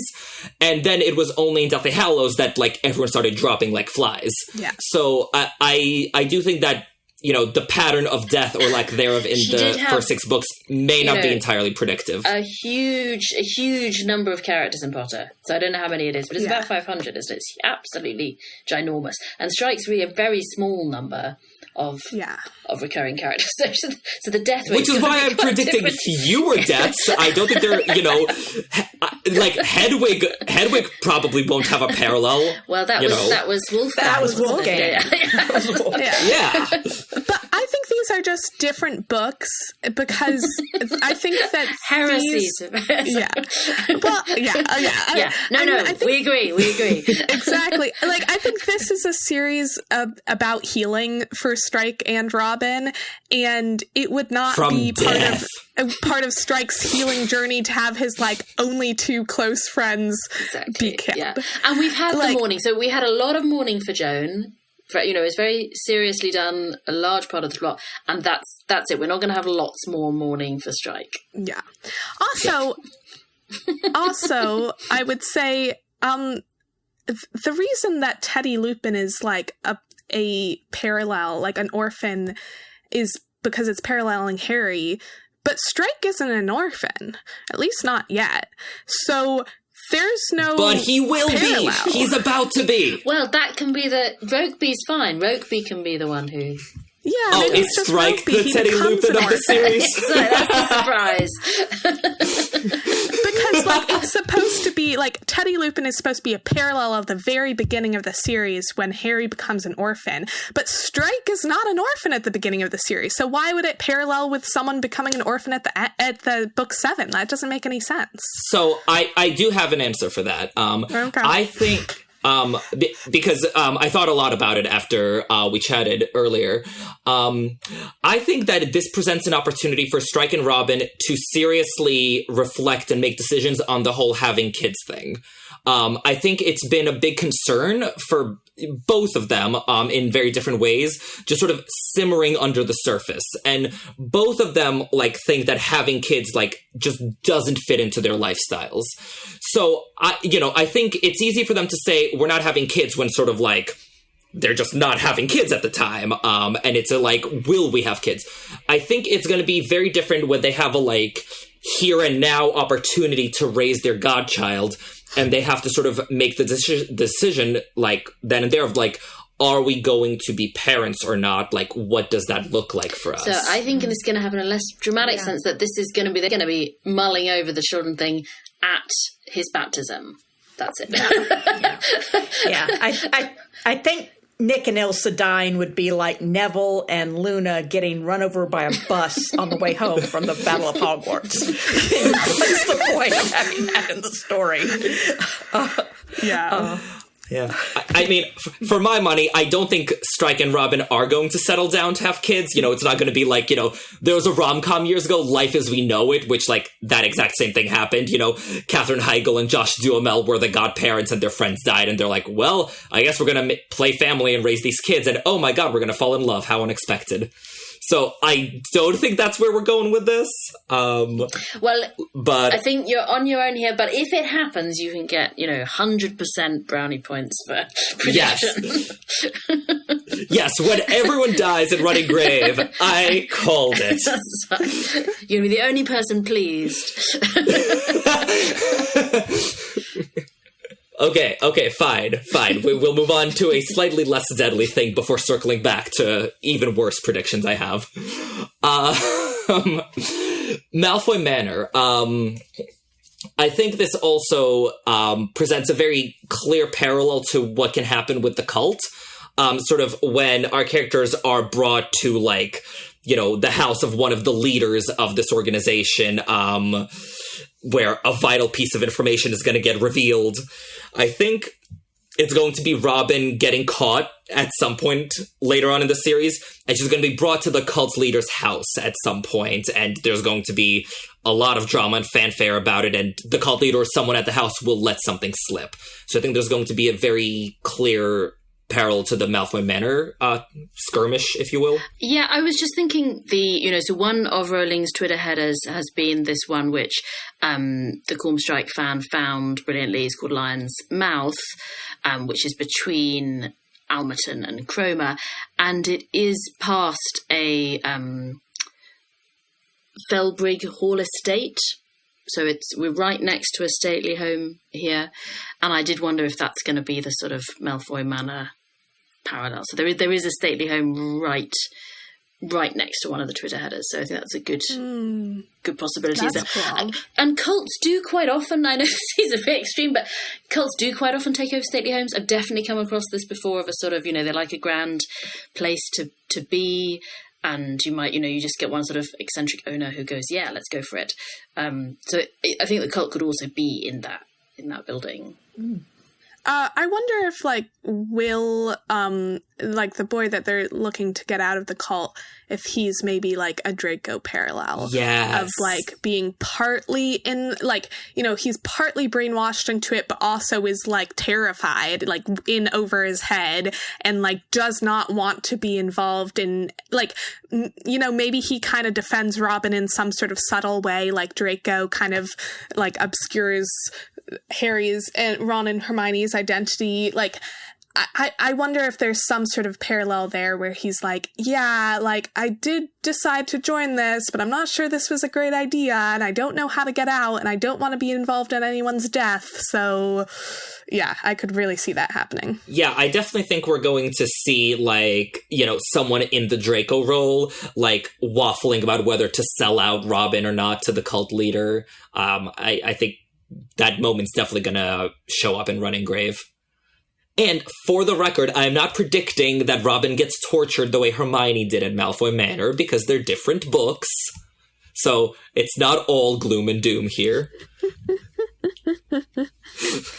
Okay. I feel like that's actually more likely to happen than that Nick and Ilsa are killed. Wow. Me too. Yeah, I would have to agree with that. Well, almost anything is more likely than I agree. And, you know, I'll take you out for an expensive meal, even if that turns out to be entirely inaccurate. All right, listeners, you heard it here. Okay, fine. You know what? I'm leaning into all the death and destruction then. Let's talk about who is going to be the Dobby. Okay, so this would be the heroic death of someone who is sacrificing themselves to save Strike or Robin or someone important. Yes. I think the least surprising character to do this, just in terms of his lifestyle and the fact that he should be dead already, is Shanker. Yeah. And Shanker has a real Dobby. One's just sort of fond of him without him. So obviously Dobby has legitimate reasons for being fond of, but Shanker definitely has a lot of affection from the fans, considering he's probably done some pretty terrible things in his life. Dobby didn't have affection from the fans. Like, what? We all couldn't stand him. What? I love Dobby. You're just speaking for yourself, Irvin. Yeah, No. right. I was on the internet that went on at Dobby's death. Oh, obviously, we all wept when Dobby died, but that's because it was sad. But you don't weep when a character you don't like dies. No, you do. That's how good a writer Joe Rowling is. Like, a lot of people thought Dobby was annoying as hell before Deathly Hallows, and still wept, and that's a testament to Joe's writing. But that's impressive. So who's annoying as hell in Strike, then? Nutley will sacrifice himself. That would be a bit of turn. Yes, Nutley's gonna die and we're all gonna cry our eyes out. Seems a bit unlikely, doesn't it? I can imagine fans setting up on a beach in Norfolk a little gravesite for him. Yes, exactly. What about one of the Lucy children who isn't Jack? They're annoying, aren't they? No, Luke. Okay. Yeah. Okay. Well. All right. But yeah, Shanker is a good guess, but I don't think so. Again, I think it's too bleak. I think he's, set up in this nice family. He's like a really redemptive situation for that family to have found a nice man. So I don't think he's going to die. And he's sort of an anti-Dobby as well, isn't he? Because he demands payment for everything. Yes, that's true. Yes, this is true. You may be my brother, but I'm going to need £100 down before I do. Wait, no, but that is a Dobby parallel, because Dobby also demands payment, a galleon a week and 1 day off a month. Not from Harry, though. No. And he finds it very difficult to do. Yes. Yeah. So I think I agree with John Granger, and he's suggested that the person with the true sort of selfless help in the series is Polwarth. And he is annoying as well, isn't he? Yeah. So he fits very well. He's very short. This also helps. He's also reckless. Like, he would be the type. Chum. He would, yeah. Why not hit a shark on the nose just to see what it'll do? Okay, well, I'm so sorry, and I have never before hoped to be as wrong as I am in this, but I say that our Dobby death is Jack. No. It's not Jack. No. I'm so sorry. wrong. I so hope I'm wrong. Is he in the car with Nick and Elsa? Yeah, that's like the bloodbath you're imagining this. He's babysitting for Nick and Elsa's baby, and if they're taking them home, they're all run over by a by a bus. The baby survivor. Yeah. No, definitely listen, not. Now, I think Polworth is definitely the better swimmer. If someone's drowning, you need Polworth to go save them. He's the better swimmer. So, but if we're going for a beloved innocent figure who completely idolizes Strike or Harry, just dying in his arms, I think Jack is the best suited. This would make the appendicitis in Lethal White a whole foreshadowy ring theory thing for Jack. You know, we all should have known he was going to die in Lethal White. And I also think that in terms of Strike's reaction to the death, I don't think his reaction to Polworth or Shanker or anyone would be quite the same, because they're adults. They're not innocents the way that Dobby or Jack would be. and so they've both I think got that daredevil quality to Yes, them. that's that true. Invites death in a way. yeah. No. Well, if this happened, it would be the worst heartbreaker since Prim died in the Hunger Games. And I wouldn't put it past Joe Rowling. I don't think we're having deaths like that in this series. I agree. Yeah, I so agree. this is a Harry Potter style, but it's not. Yeah, the fact that it's more realistic means that this has definitely changed. Yeah. I predict full carnage. And I think that, like, I really don't think because I think it's different in many ways. But I think one of them, like, okay, Deathly Hallows is, like, a battle. Like, it's literally, like, war is happening between good and evil, kind of. Like, it's, like, a huge, you know, taking over the entire wizarding world war. And so, yes, there's going to be a lot of death, but that's not what's going on in the Cormoran Strike books. So I just don't think it makes as much sense for there to be as much death. And I think that, like, for Harry, it was kind of part of his journey to have to lose a lot of people who, like, it's sort of like a growing up story. Like, it's a coming of age story. So there is a lot of, like, loss of innocence for Harry, and a lot of, like, you know, sort of coming to terms with grief, and a lot of, you know, him losing parent figures. So he no longer, and that's, like, symbolic, like, he no longer has parent figure people in his life to rely on, or, like, people who can, like Dobby, who can just, like, show up with their apparition and just, like, be able to save the day. That, like, he no longer has any of that anymore. And I think that's all, like, part of his journey, and it's all, like, kind of symbolic in that way. Whereas I just don't think it's part of Strike and Robin's journey. Which is why I predict many fewer deaths. I think we're only going to have 4. We're going to have no child deaths at all. No. Strike's already had his war. Exactly. I'm just saying, Harry Potter also already had a war, the first war against Voldemort. But he wasn't alive. Yes, he was. He was 1 year old. Yeah, not barely alive. He was not a competent. So do you have any non-death related predictions? Okay, yes. I do predict a few non-death things. I predict a disgruntled sibling. I think we're going to have a parallel to... Seems like a safe guess. I think so, right? Well, because we have an Aberforth Dumbledore figure stand-in that we can expect, and disgruntled siblings also fit in the 147 ring. We have Cuckoo's Calling with, you know, Lula and John Bristow. We have Lethal White, which just all the siblings are very disgruntled. So I think... I like it also because Aberforth, it's his moment, you know, he comes in and actually joins in on Dumbledore's side. So if Lucy were kind of to have a moment of actually doing something in the case, that would be kind of cool. That would be our Aberforth moment. Which ties back in to Jack dying. No, it doesn't. Because if Jack dies, Lucy blames Strike, just like Aberforth blamed Albus for Ariana's death. So there's a big break between them. It all comes back to Jack dying. So Prudence is the other... Yeah, I don't think we're going to get disgruntled. So we could have Prudence as a new appearance of an important sibling. So Aberforth works that way. He's not, you know, we didn't know who he was, or he's only talked about until 7. So Prudence is sort of appearance and then being important would be a good Aberforth parallel as well, without not the disgruntled side, but the saving the day side.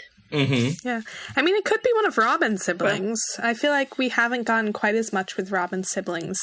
We've had very little, apart from the hitting him in the nose. Yeah. I wish we would, actually. I'm really curious to get to know her brothers better. Exactly. So, like, maybe they're upset about Robin joining the call, and they are, I don't know. Like, I'm not sure what it would be, but, like, it would be interesting to have something with Robin's siblings. Yeah. I could imagine if she was out of communication for a while, then the family would get worried. They ought to, shouldn't they? I just feel like we haven't. It's one of the things that there just hasn't been room for. So just like with Robin's friendships, we're not really getting Robin's family in the same way. So I think we've got a good sense of Linda, but that's kind of it.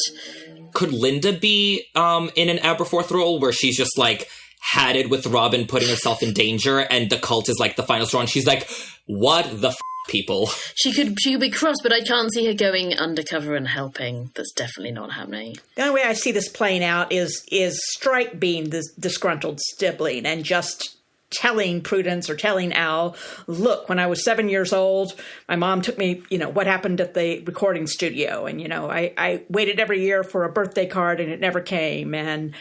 But I think we've had so much of that from Strike, haven't we? So he's been this. Well, he's never told them. He hasn't told them, but he's been a grumpy sibling throughout Troubled Blood. He's the sort of continuous grumpy sibling. So I feel it's time for that to change.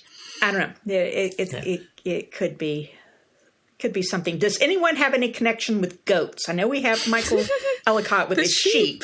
Oh, well, then it has to be one of the Ellicotts if we're talking about goats and sheep. I really like Stephen, Robin's brother. Like, I love the moment in the wedding when Stephen and Strike are chatting with each other, and they just seem like they'd get along really well. So maybe Stephen ends up like being helpful somehow in this mystery.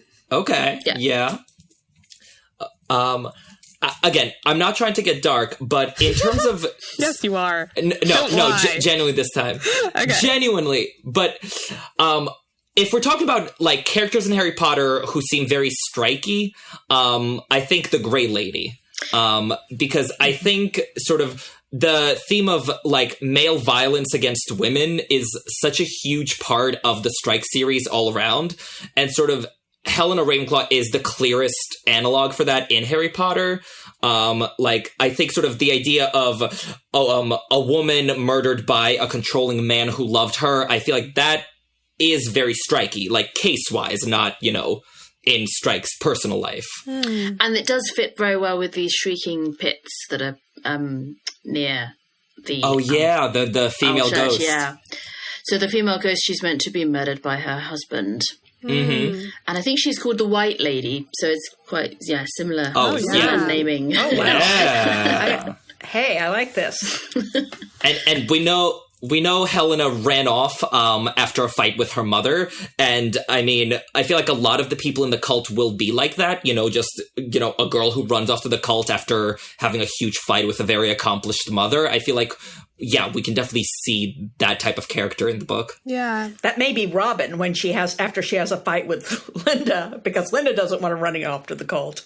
Are you predicting Robin gets murdered? No, I'm not going to say Robin gets murdered, but...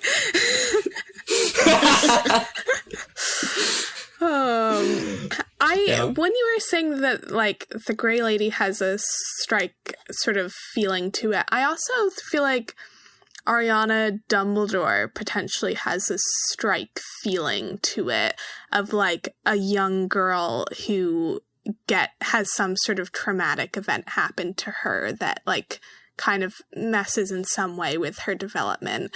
Yes. And that makes me think maybe the Lucy idea of like it brings up something from Lucy's past, or maybe it's just some other person within the cult. Or my sort of problem with the Lucy's thing is I just feel it's a little bit too close to Robin's story. Right. So if it's some sort of sexual violence, then I think it is too close. But it could be something different, like not necessarily because sexual also violence. I don't think with Ariana it was sexual violence. We don't know. Yeah. But I've read some really good analysis, like, arguing against that interpretation.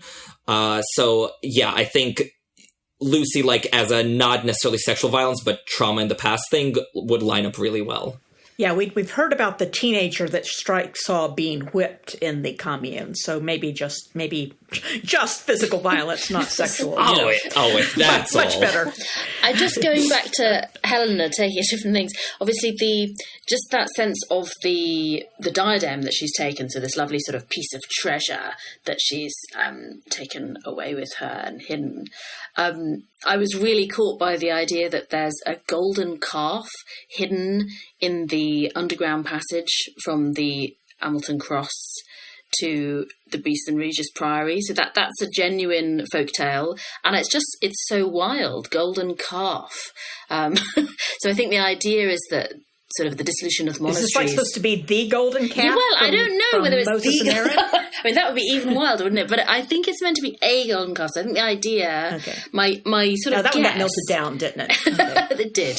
I think my guess is the idea that there's some sort of dissolution of the monasteries thing where there's a folktale going on that the priory are idolatrous and are worshipping a golden calf, and they've made themselves a little idolatrous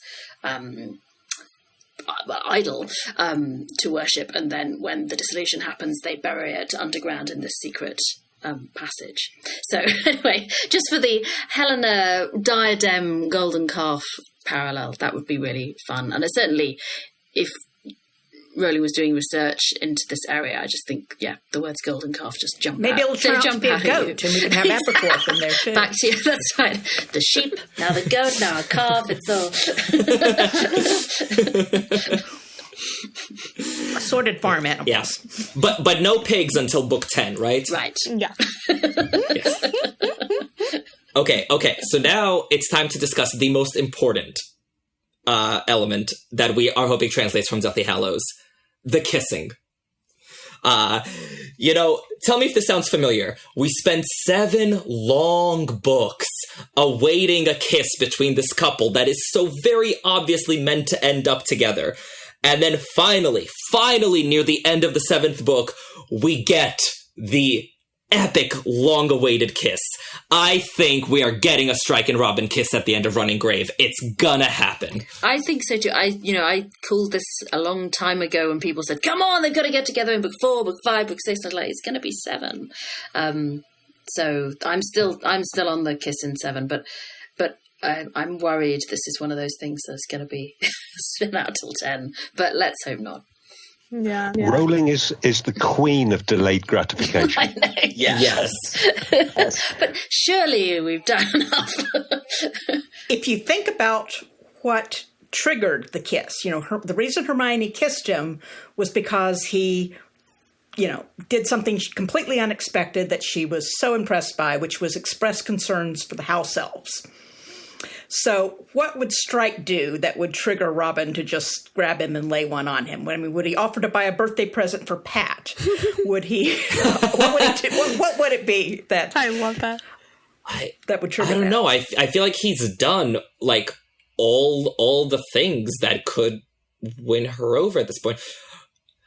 Maybe it's something with Charlotte where he finally sees Charlotte and he's like, oh my god, she looks hideous, and turns back to Robin. Okay, all right, that would be awesome. That would be awesome. Yeah. I mean, in each of their interior monologues, they've done enough, haven't they? Yeah, because they've each reached that point many times, just never simultaneously. Yes. I also think that if we're meant to get a wedding in book 10, then they got to start kissing before then. So I'm sticking by the book 7 prediction. Yeah. I don't know. I don't think it's going to be until that preacher says, you may kiss the bride. And then all the Strike fans in the congregation will be saying, finally! That'd be hilarious.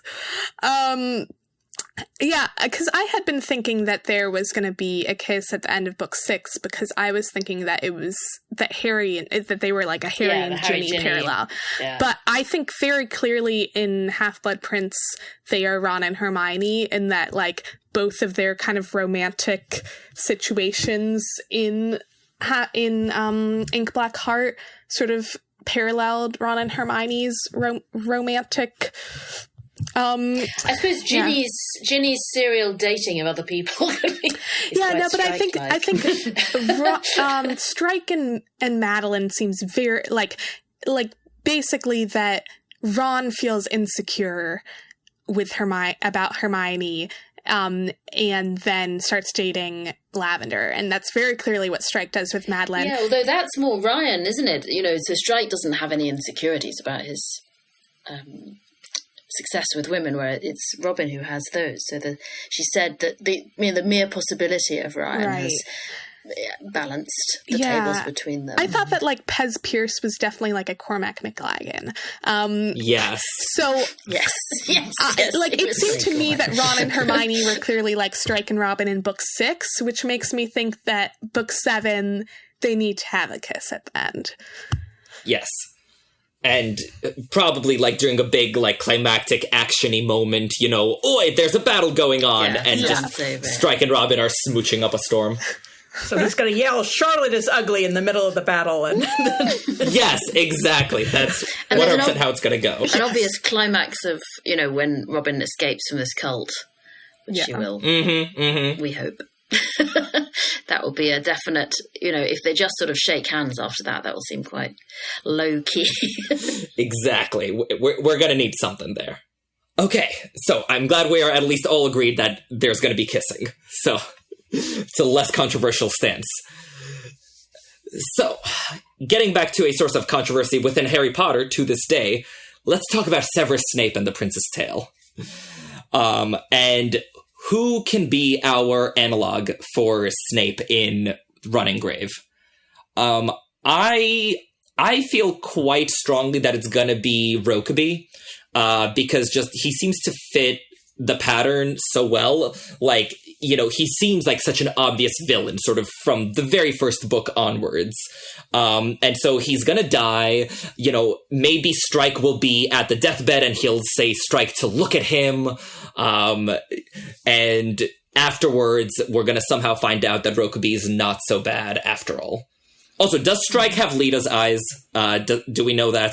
We haven't been told that. The person we've been told looks like Lita is Jack. Okay. Yes. So that's and I wonder if that's Jack's dead, Albus. That doesn't do it, right? But that does fit. Yeah, that fits nicely with a Lily Leda parallel, that there is this sort of affection for the child who looks like her. But I think that's as I say, it's sort of Albus Severus look. But yeah, I think so too, in terms of a Snape Rokeby. And there's definitely they're both bully children. Mm-hmm. Yeah. Mm-hmm. So we've got that parallel, and we can't get away from that from Rokeby. He's not going to turn out to be A-OK, I think. Yes. But he's going to be something. He's going to have something that Strike has not given him credit for, or just information that's crucial. So I don't think we're going to have a Snape there's no heroism in Rokeby. We're not going to have someone putting his life on the line. But do you think there'll be the love? Do you think we'll find out that he was madly in love with Lita all along, like Lily? No, I don't think we're going to find that. No. Well, I've thought for years. I hypothesized this 4 or 5 years ago that we're eventually going to find out that Rokeby did something to help Strike as a child behind the scenes. Mm-hmm. We know Lita frittered away money at the commune that she was at. Well, if Rokeby found out about that, he may have decided to get his son out, not because he cares about his son, because he didn't want Rokeby's son in wacko hippie commune headlines all over the papers.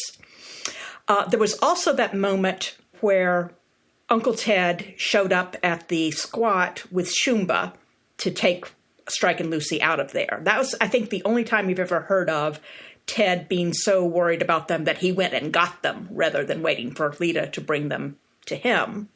So there must have been something pretty snarky going on there. But we had that line, Strike never discovered how Uncle Ted found out where they were living. So my thought is, and I put this together in my big Strike type line, that probably they had the commune, then immediately after the commune, he wound up in the prep school with Charlie Bristow. So went straight from this this nasty commune to the prep school. I think Rokeby may have had something to do with that. Then I think Shumba had Lita pull him out of the materialistic prep school. They went off to this squad in Brixton, and prep schools are going to know if they have Johnny Rokeby's son enrolled. They're going to be, because they will be hankering for a big donation. The school then alerts Rokeby that, hey, your son's disappeared, and Rokeby then bankrolls a PI to find them and sends Ted to get him out. So I think we will find out something about that period of his life that Rokeby helped, but it was all behind the scenes, and that he was responsible either for getting Strike out of the cult, or the commune, I should say, away from Shumba, or both. I really like that. I really like the idea that he got him out of the commune. That was a sort of involved in saving him in the parallel. That would be something he could feel genuinely grateful to him for. Yeah, and that seems like the kind of quick and easy revelation that you can make without needing to show Strike his memories or something, because yeah. Yeah, and that's something he could uncover if he's researching the history of this group, and if there is some connection to his old commune. That's something that could come up in his research, that, hey, wait a minute, there was this news article about Johnny Rokeby's son or something. I don't know how that would pan out. But that would be a nice way of connecting the mystery they're hired to solve, or the case they're hired to solve, with Strike's actual background. If it not just the history of the trauma in the commune, but with actually Rokeby himself, which would then lead into, again, the whole, Yeah. I don't know if that would lead directly into who killed Lita or not, but it certainly would be an important development. So I think we will see Rokeby that was like Snake, not motivated by great love, but kind of the secretive protector who really doesn't like the kid he's protecting that much. Yes. But he does it anyway. And it may have been just to avoid bad headlines, bad publicity, but he did it. And that will be something that Strike would respond to, I think. Yeah. I really like that. Me too. I really, really like Rokeby as Snape. I sort of think that's the role in Harry Potter that fits him best. But I am curious if anyone else has theories about who else might appear to be evil incarnate, but will turn out to have been not so bad all along. Nick? Well, I have a bunch of Trust in Charlotte t-shirts here that just aren't selling as well as I thought they would. They're not flying off the shelves, are they?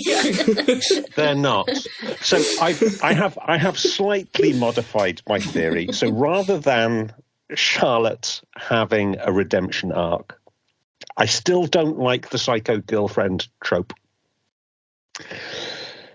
So rather than that, I'm wondering if Charlotte turns out to be more of a calculating evil than we were expecting. So is Charlotte, rather than the Snape of the series, the Voldemort of the series? We see her in every book. That makes a lot more sense to me. She is a constant evil. So I do have a bunch of Don't Trust in Charlotte t-shirts here. If anybody's interested, contact me. But I'm curious why you think the fact that she's a calculating evil would be a surprise, because my impression of Charlotte has always been that she's extremely calculating, that she's always trying to manipulate Cormoran, and she's always sort of thinking of the best ways to manipulate him, of, the lies to tell him, the maneuvers to make. It doesn't just seem like sort of a chaotic, flying without a plan type evil throughout the series. Well, but she she is shown to be chasing chaos. So she might the chaos may be planned, but there is no plan behind what she's doing other than to achieve chaos, other than to achieve drama. And that is the psycho girlfriend trope. Mm-hmm. Well, this reminds me of something Robin thought about Sarah Shadlock in, I guess it was Troubled Blood, where she said she realized what a long game Sarah had been playing. Mm-hmm. Yeah. And in terms of, hey, she was determined to get Matthew 8 years ago, and she's finally got him. So do you think it's that sort of thing, that Charlotte's somehow playing a long game? And if so, are we going to be able to say after the last book, okay, plan foiled, it isn't going to work? I honestly can't think of a good theory as to what that is, but I think we are going to discover. I would like us to discover that there is this long plan. I think we're going to find out. Potentially, she knows a lot more about Rokeby Leader than That's we're definitely aware possible. of. Right. Yeah. So what if there was something where she knows that Strike secretly has all this, like, child support money hidden somewhere away or something like that, and that's why she wants to be with him so desperately, or something, that he is, like, secretly a millionaire, or I don't know. I'm just spitballing, but... Or the heir to the Rokeby fortune, Right. depending on how the will shakes out. Yeah, Rokeby's going to disinherit all the kids who showed up from his party. Exactly. The party went so badly, he wants nothing to do with any of them ever again. He really hated those Henry VIII costumes and everything like that. He really was embarrassed, and so he disinherited them all. Oh, yeah. I mean, just like with my predicting Jack's death, if Charlotte is redeemed, Nick, you get all of the credit ever. Well, you notice now that I've predicted both sides of it, so I win whatever happens. Oh, good. Yes. So you were definitely right. Okay. Anyone else? Any other predictions for the Running Grave? Where we've sort of gone our way through Deathly Hallows, predicted all kinds of stuff. Anything else, folks? Well, we have some of the more ring structure-based predictions where we're looking for connections to books 1 and books 4, which I have a bunch of those that are not too long. The one that I think is the most interesting is the note. Of course, so book 1 had Strike finding the note in the lining of, or the will in the lining of the pocketbook, that he didn't understand why women would want a lining for their pocketbook, but he got the answer and he found it. Book 4 had Robin finding the note in the sanitary pad in the bathroom at Flick's house. So we got 2 notes hidden away by a woman in a place that men don't look. Okay? Mm-hmm. So those are that's a very strong parallel. So I think that is possible that will come up again. So we could either find a note related to the cult mystery. There are also 2 other notes we've been told about that could be significant. We have the Lita's note that she left when she first abandoned her kids in St. Mawes when Strike was 4. And again, that's another one where that line comes up. Strike had never known what the note said. That seems... every time I hear that Strike had never known, it seems like, maybe that's something Strike should know. Oh, that reminds me more of Dumbledore's note to Petunia to take Harry in. Ah, that's cool. Yeah, that's right. Yeah. But we also have a note from Rokeby that Strike received when he was in Selly-Oak. He got it when Charlotte was there, and he gave it to her and told her, toss it in the bin. So what if Charlotte didn't do that? If she kept that note, this would connect with Charlotte knowing more about Rokeby than people think. And, we were told, Charlotte told Robin at the beginning of Troubled Blood, I have something he wants. Well, she never gave him anything. And so what if that's something he wants is that note from Rokeby? And that's been hidden away now that Charlotte's put it someplace that Jago wouldn't look, and they have to find that. That would be a really cool parallel to me. Yes. I like that. That's really cool. Let's see. What else? I think there will be a bad guy named Freddy. We had Freddy Bastigui in 1, and we had a Freddy Chiswell in 4. So some sort of bad guy named Freddy. If someone shows up named Fred, we need to beware of him. Don't trust them. Don't trust Fred. Okay. Yep. Okay.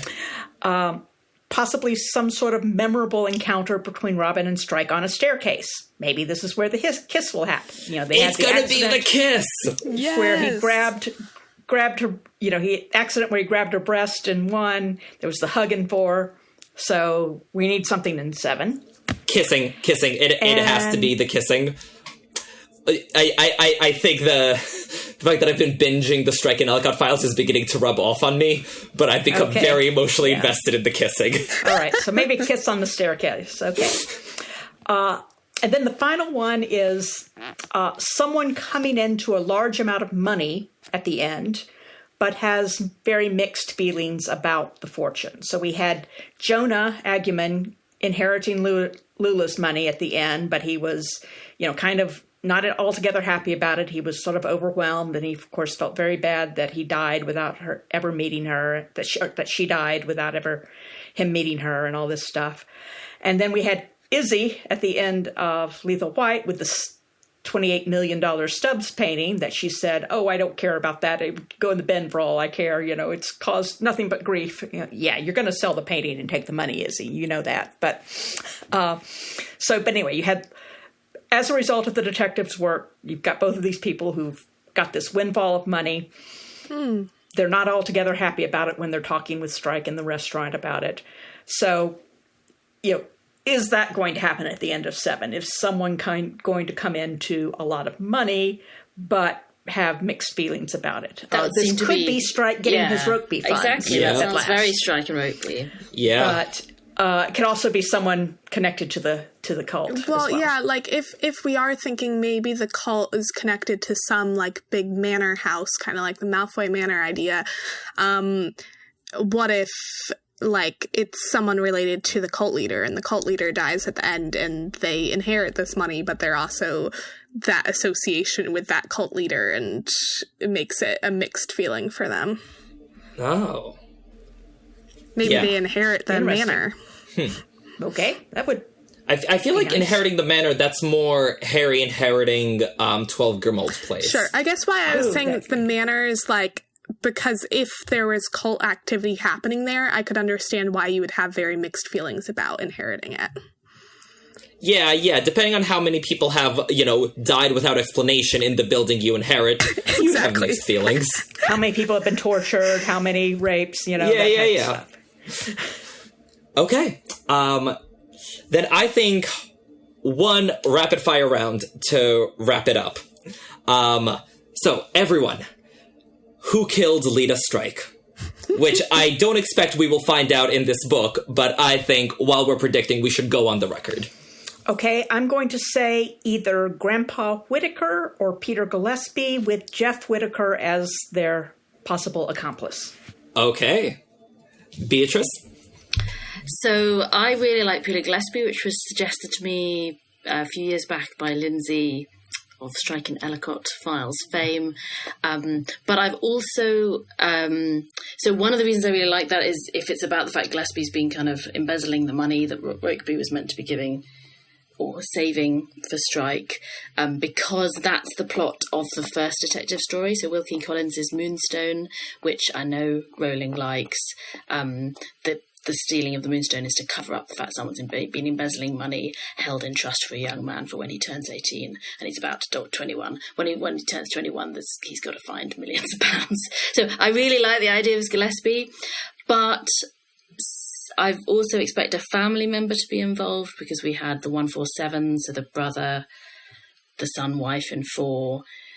So I also wondered whether it could be 3 people, because we had 1 person and then 2 people. So I've gone for possibly Gillespie, Whittaker, and Ted. Okay. Oh, God. There's that line. I know. I don't think they're all the murderer, but I just think in terms of involved in the death. And there's it's a conspiracy. Exactly. Or just involved in some way. But that line, Ted was a Capricorn in troubled blood, I remember reading that and thinking, oh no, John Granger's going to go crazy and go, this means that Ted's the murderer. But when I reread it, I was like, it is a very odd line if Ted's not done anything wrong. Why do we have this? So yeah, I'm starting to come around to his point of view. Yeah. I could get behind a conspiracy. I just can't see Gillespie being the big bad at the end of it, just because I don't think he's been built up enough. I feel like it would feel a little bit of a cheat. So I think it's got to be someone really close to the family. So I think it's either going to be Uncle Ted or it's Schenker. I think sort of like how much he's built up to be violent and dangerous. And we're all like, oh, he's violent and dangerous, but like in a charming way. He's on our side. That would make... So there's Schenker as Snape here, isn't there? So it's Leda and Schenker in it together, and Schenker kills Leda on Leda's say so. I don't think it's possible that Schenker kills Leda without Leda's desire. Yes. Because he definitely loves her. But I could see him doing something with her that ends in her death with her say-so. So that would be kind of a surprise Snape. Yeah. So I say Ted or Schenker. Nick? Oh, I'm loving all of these, but I think Leda found out what Charlotte was up to, and Charlotte, maybe not directly, but was the guiding hand behind her death. You've moved a lot from a redemption arc, haven't you? Yeah, your position's evolved a lot. Honestly, I've got all these T-shirts to sell. I've got to go somewhere else. And Sophia? I mean, each one of you who has talked, I have been like, my mind has been changed by. So I feel like I don't even have a theory anymore. I like Gillespie, but I don't think he was actually the one who did the murder.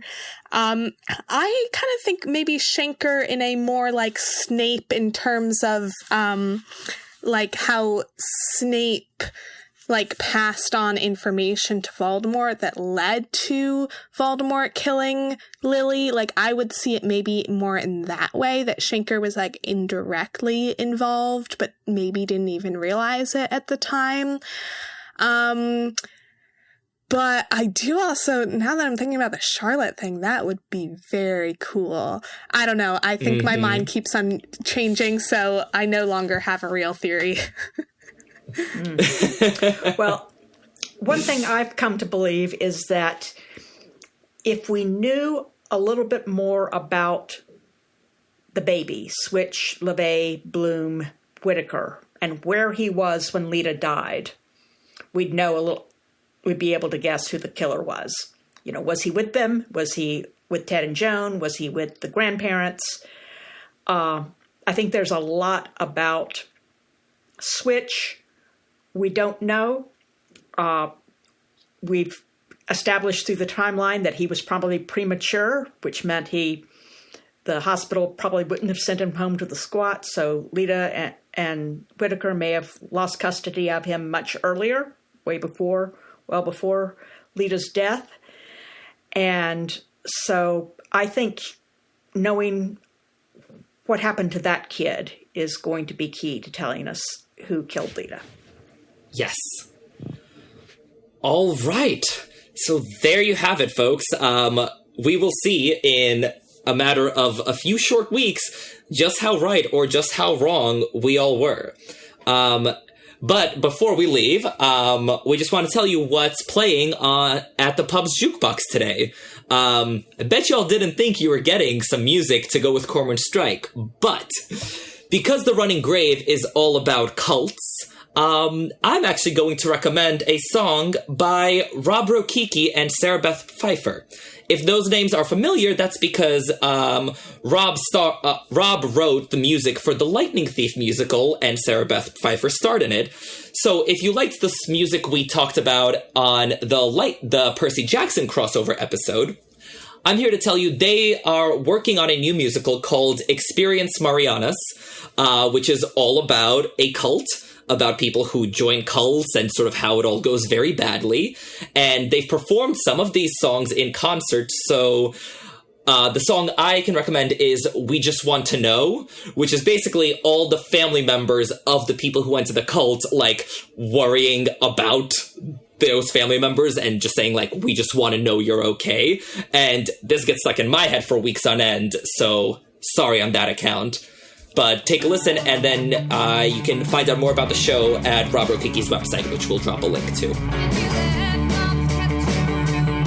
Since you left, Mom thinks that she's to blame. And she cleans the clean house and she's scrubbing away some sin.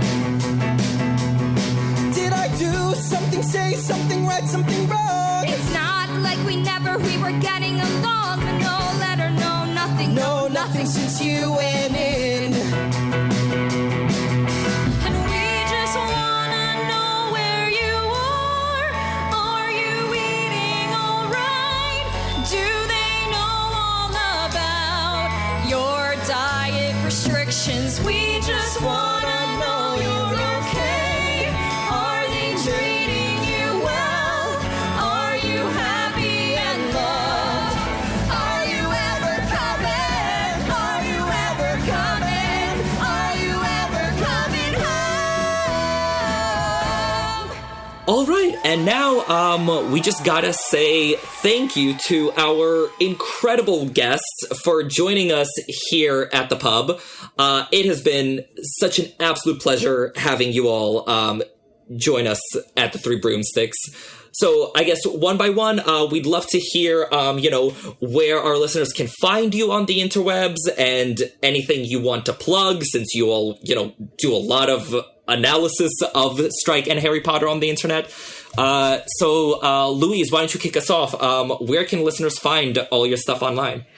Well, I have a new blog, relatively new blog. It's called The Farting Sofa Faculty Lounge, and it is found at www.fartingsofafaculty.blogspot.com. I've been hosting a read-along of the 6 first books in preparation for book 7, which by the time this airs will be essentially over, but if you want to go back and look at those posts, you're welcome to. I'm also currently going through the preview and giving my thoughts on that. I've had to bite my tongue a few times in this episode because there are definitely some things that I could say that I will not, to avoid spoilers. So, yeah, Farting Sofa Faculty Lounge. It's on Blogspot. Yeah. Louise, you can tell us if Jack dies in the first 50 pages, and I'm vindicated. We will allow that one spoiler. Jack does not die in the first 50 pages. Okay, I will tell you that much. Okay. Not. Yeah. My God, imagine if he did. Can you imagine? The preview was 53 pages, however. Okay. Just reminding you of that. So okay. Page 54, definitely going to happen. Okay. And also, I'd like to encourage all the Harry Potter fans out there, if you are in the Virginia area, there is a wonderful magic festival, the Queen City Mischief and Magic Festival in Stanton, Virginia. These have been happening since 2016. It was online a couple of years because of COVID, but we were back in person last year, and it's going to be back this year. It's absolutely wonderful, and I would love to hear from anyone who is coming. I would love to get together with either Potter fans or Strike fans and enjoy that this year. It is September 23rd and 24th in Stanton, Virginia. www.queencitymagic.com. Amazing. And Louise, thanks again so much for joining us on this podcast. Like, I've been so looking forward to having you on. I've been such a huge fan of your work for so many years. Oh, that's really kind of you to say. I appreciate it, Irvin. Beatrice, anything you want to plug or point our listeners towards? So they can find me on Twitter, where I put on any blogs that I'm doing. So that's Beatrice Groves 1. And also at MuggleNet, I have a blog spot called Batilda's Notebook at MuggleNet. I've also done some essays in a number of Harry Potter books that are coming out or have just come out. So people might like to look out for those. There's Potterversity. They've got a book coming out. And then The Ivory Tower, Harry Potter and Beyond, and Open at the Close. So 3 great collections of Harry Potter essays that have just come out or coming out soon. Oh, very cool. And I also have essays in 2 of those books, so there you got 2 reasons to read them. Exactly. This podcast.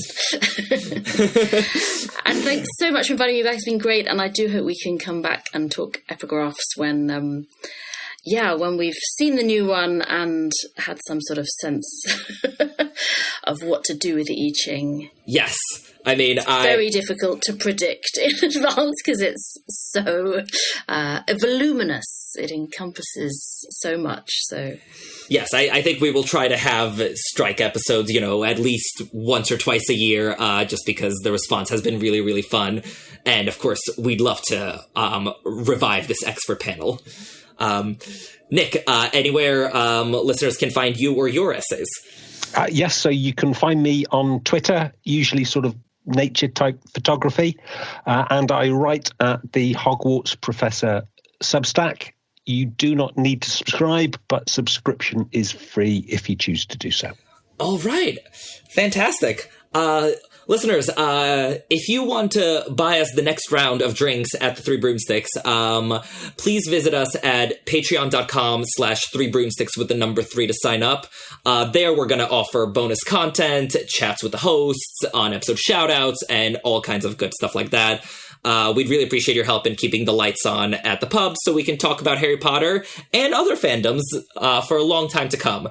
And you can also help by rating and reviewing us. If you like our show, please tell your friends and anyone else you know. You can find us on all the social medias, Twitter, TikTok, Instagram, Facebook. Our handles will just be in the episode description or on our website. The website is 3broomstickspod.com with the 3 spelled out. There you will find links to all of the essays and book collections and all of that we mentioned. You can submit topics, and you can also let us know your thoughts. We would love to hear your own Running Grave predictions before the 7th book comes out. And we'd love for you to point out how hilariously right or wrong we were after the book comes out. And you can always just shoot us an email at 3broomstickspod@gmail.com. That's with the number 3. So next time we all meet at the Three Broomsticks, by when the book is going to be out, oh my god, we're going to be discussing Deathly Hallows again, this time by itself, by finishing our series on the 3rd chapter of each book, with Deathly Hallows Chapter 3, The Dursleys Departing. With that, I've been Irvin. I'm Sophia. Thanks for listening, and we'll see you all next time in the Three Broomsticks. Cheers! Give me big old buckets of butterbeer. Give me big old barrels of butterbeer. Give me the drink I love so dear. And another round for my friend right here of the sweet old butterbeer. This episode of The Three Broomsticks was edited by Patrick Musilek. The theme song was written and performed by the Faithful Sidekicks. Make sure to check them out at thefaithfulsidekicks.com. So once everyone's recording, I'm going to count to 3, and then on the imaginary 4th beat, we're all going to clap. And so that helps our audio editor line up the tracks afterwards. Okay. Yeah? So, everyone's recording? Yep. Yep. Okay. 1, 2, 3. And, Oh, I'm sorry. I thought it was one like clap, applause. please. Okay. What happened there? Oh, right, okay. yeah, just the one clap, please. But I like the enthusiasm. I like it very much. Okay, try again. Once more. Do that again, yeah. Yeah, 1, 2, 3. Okay. Welcome to the Three Broomsticks. Oh, we need to record the set call. Sorry. It's a bit surprising. Swearing's okay. It can be the first word on the podcast. It's going great. Okay.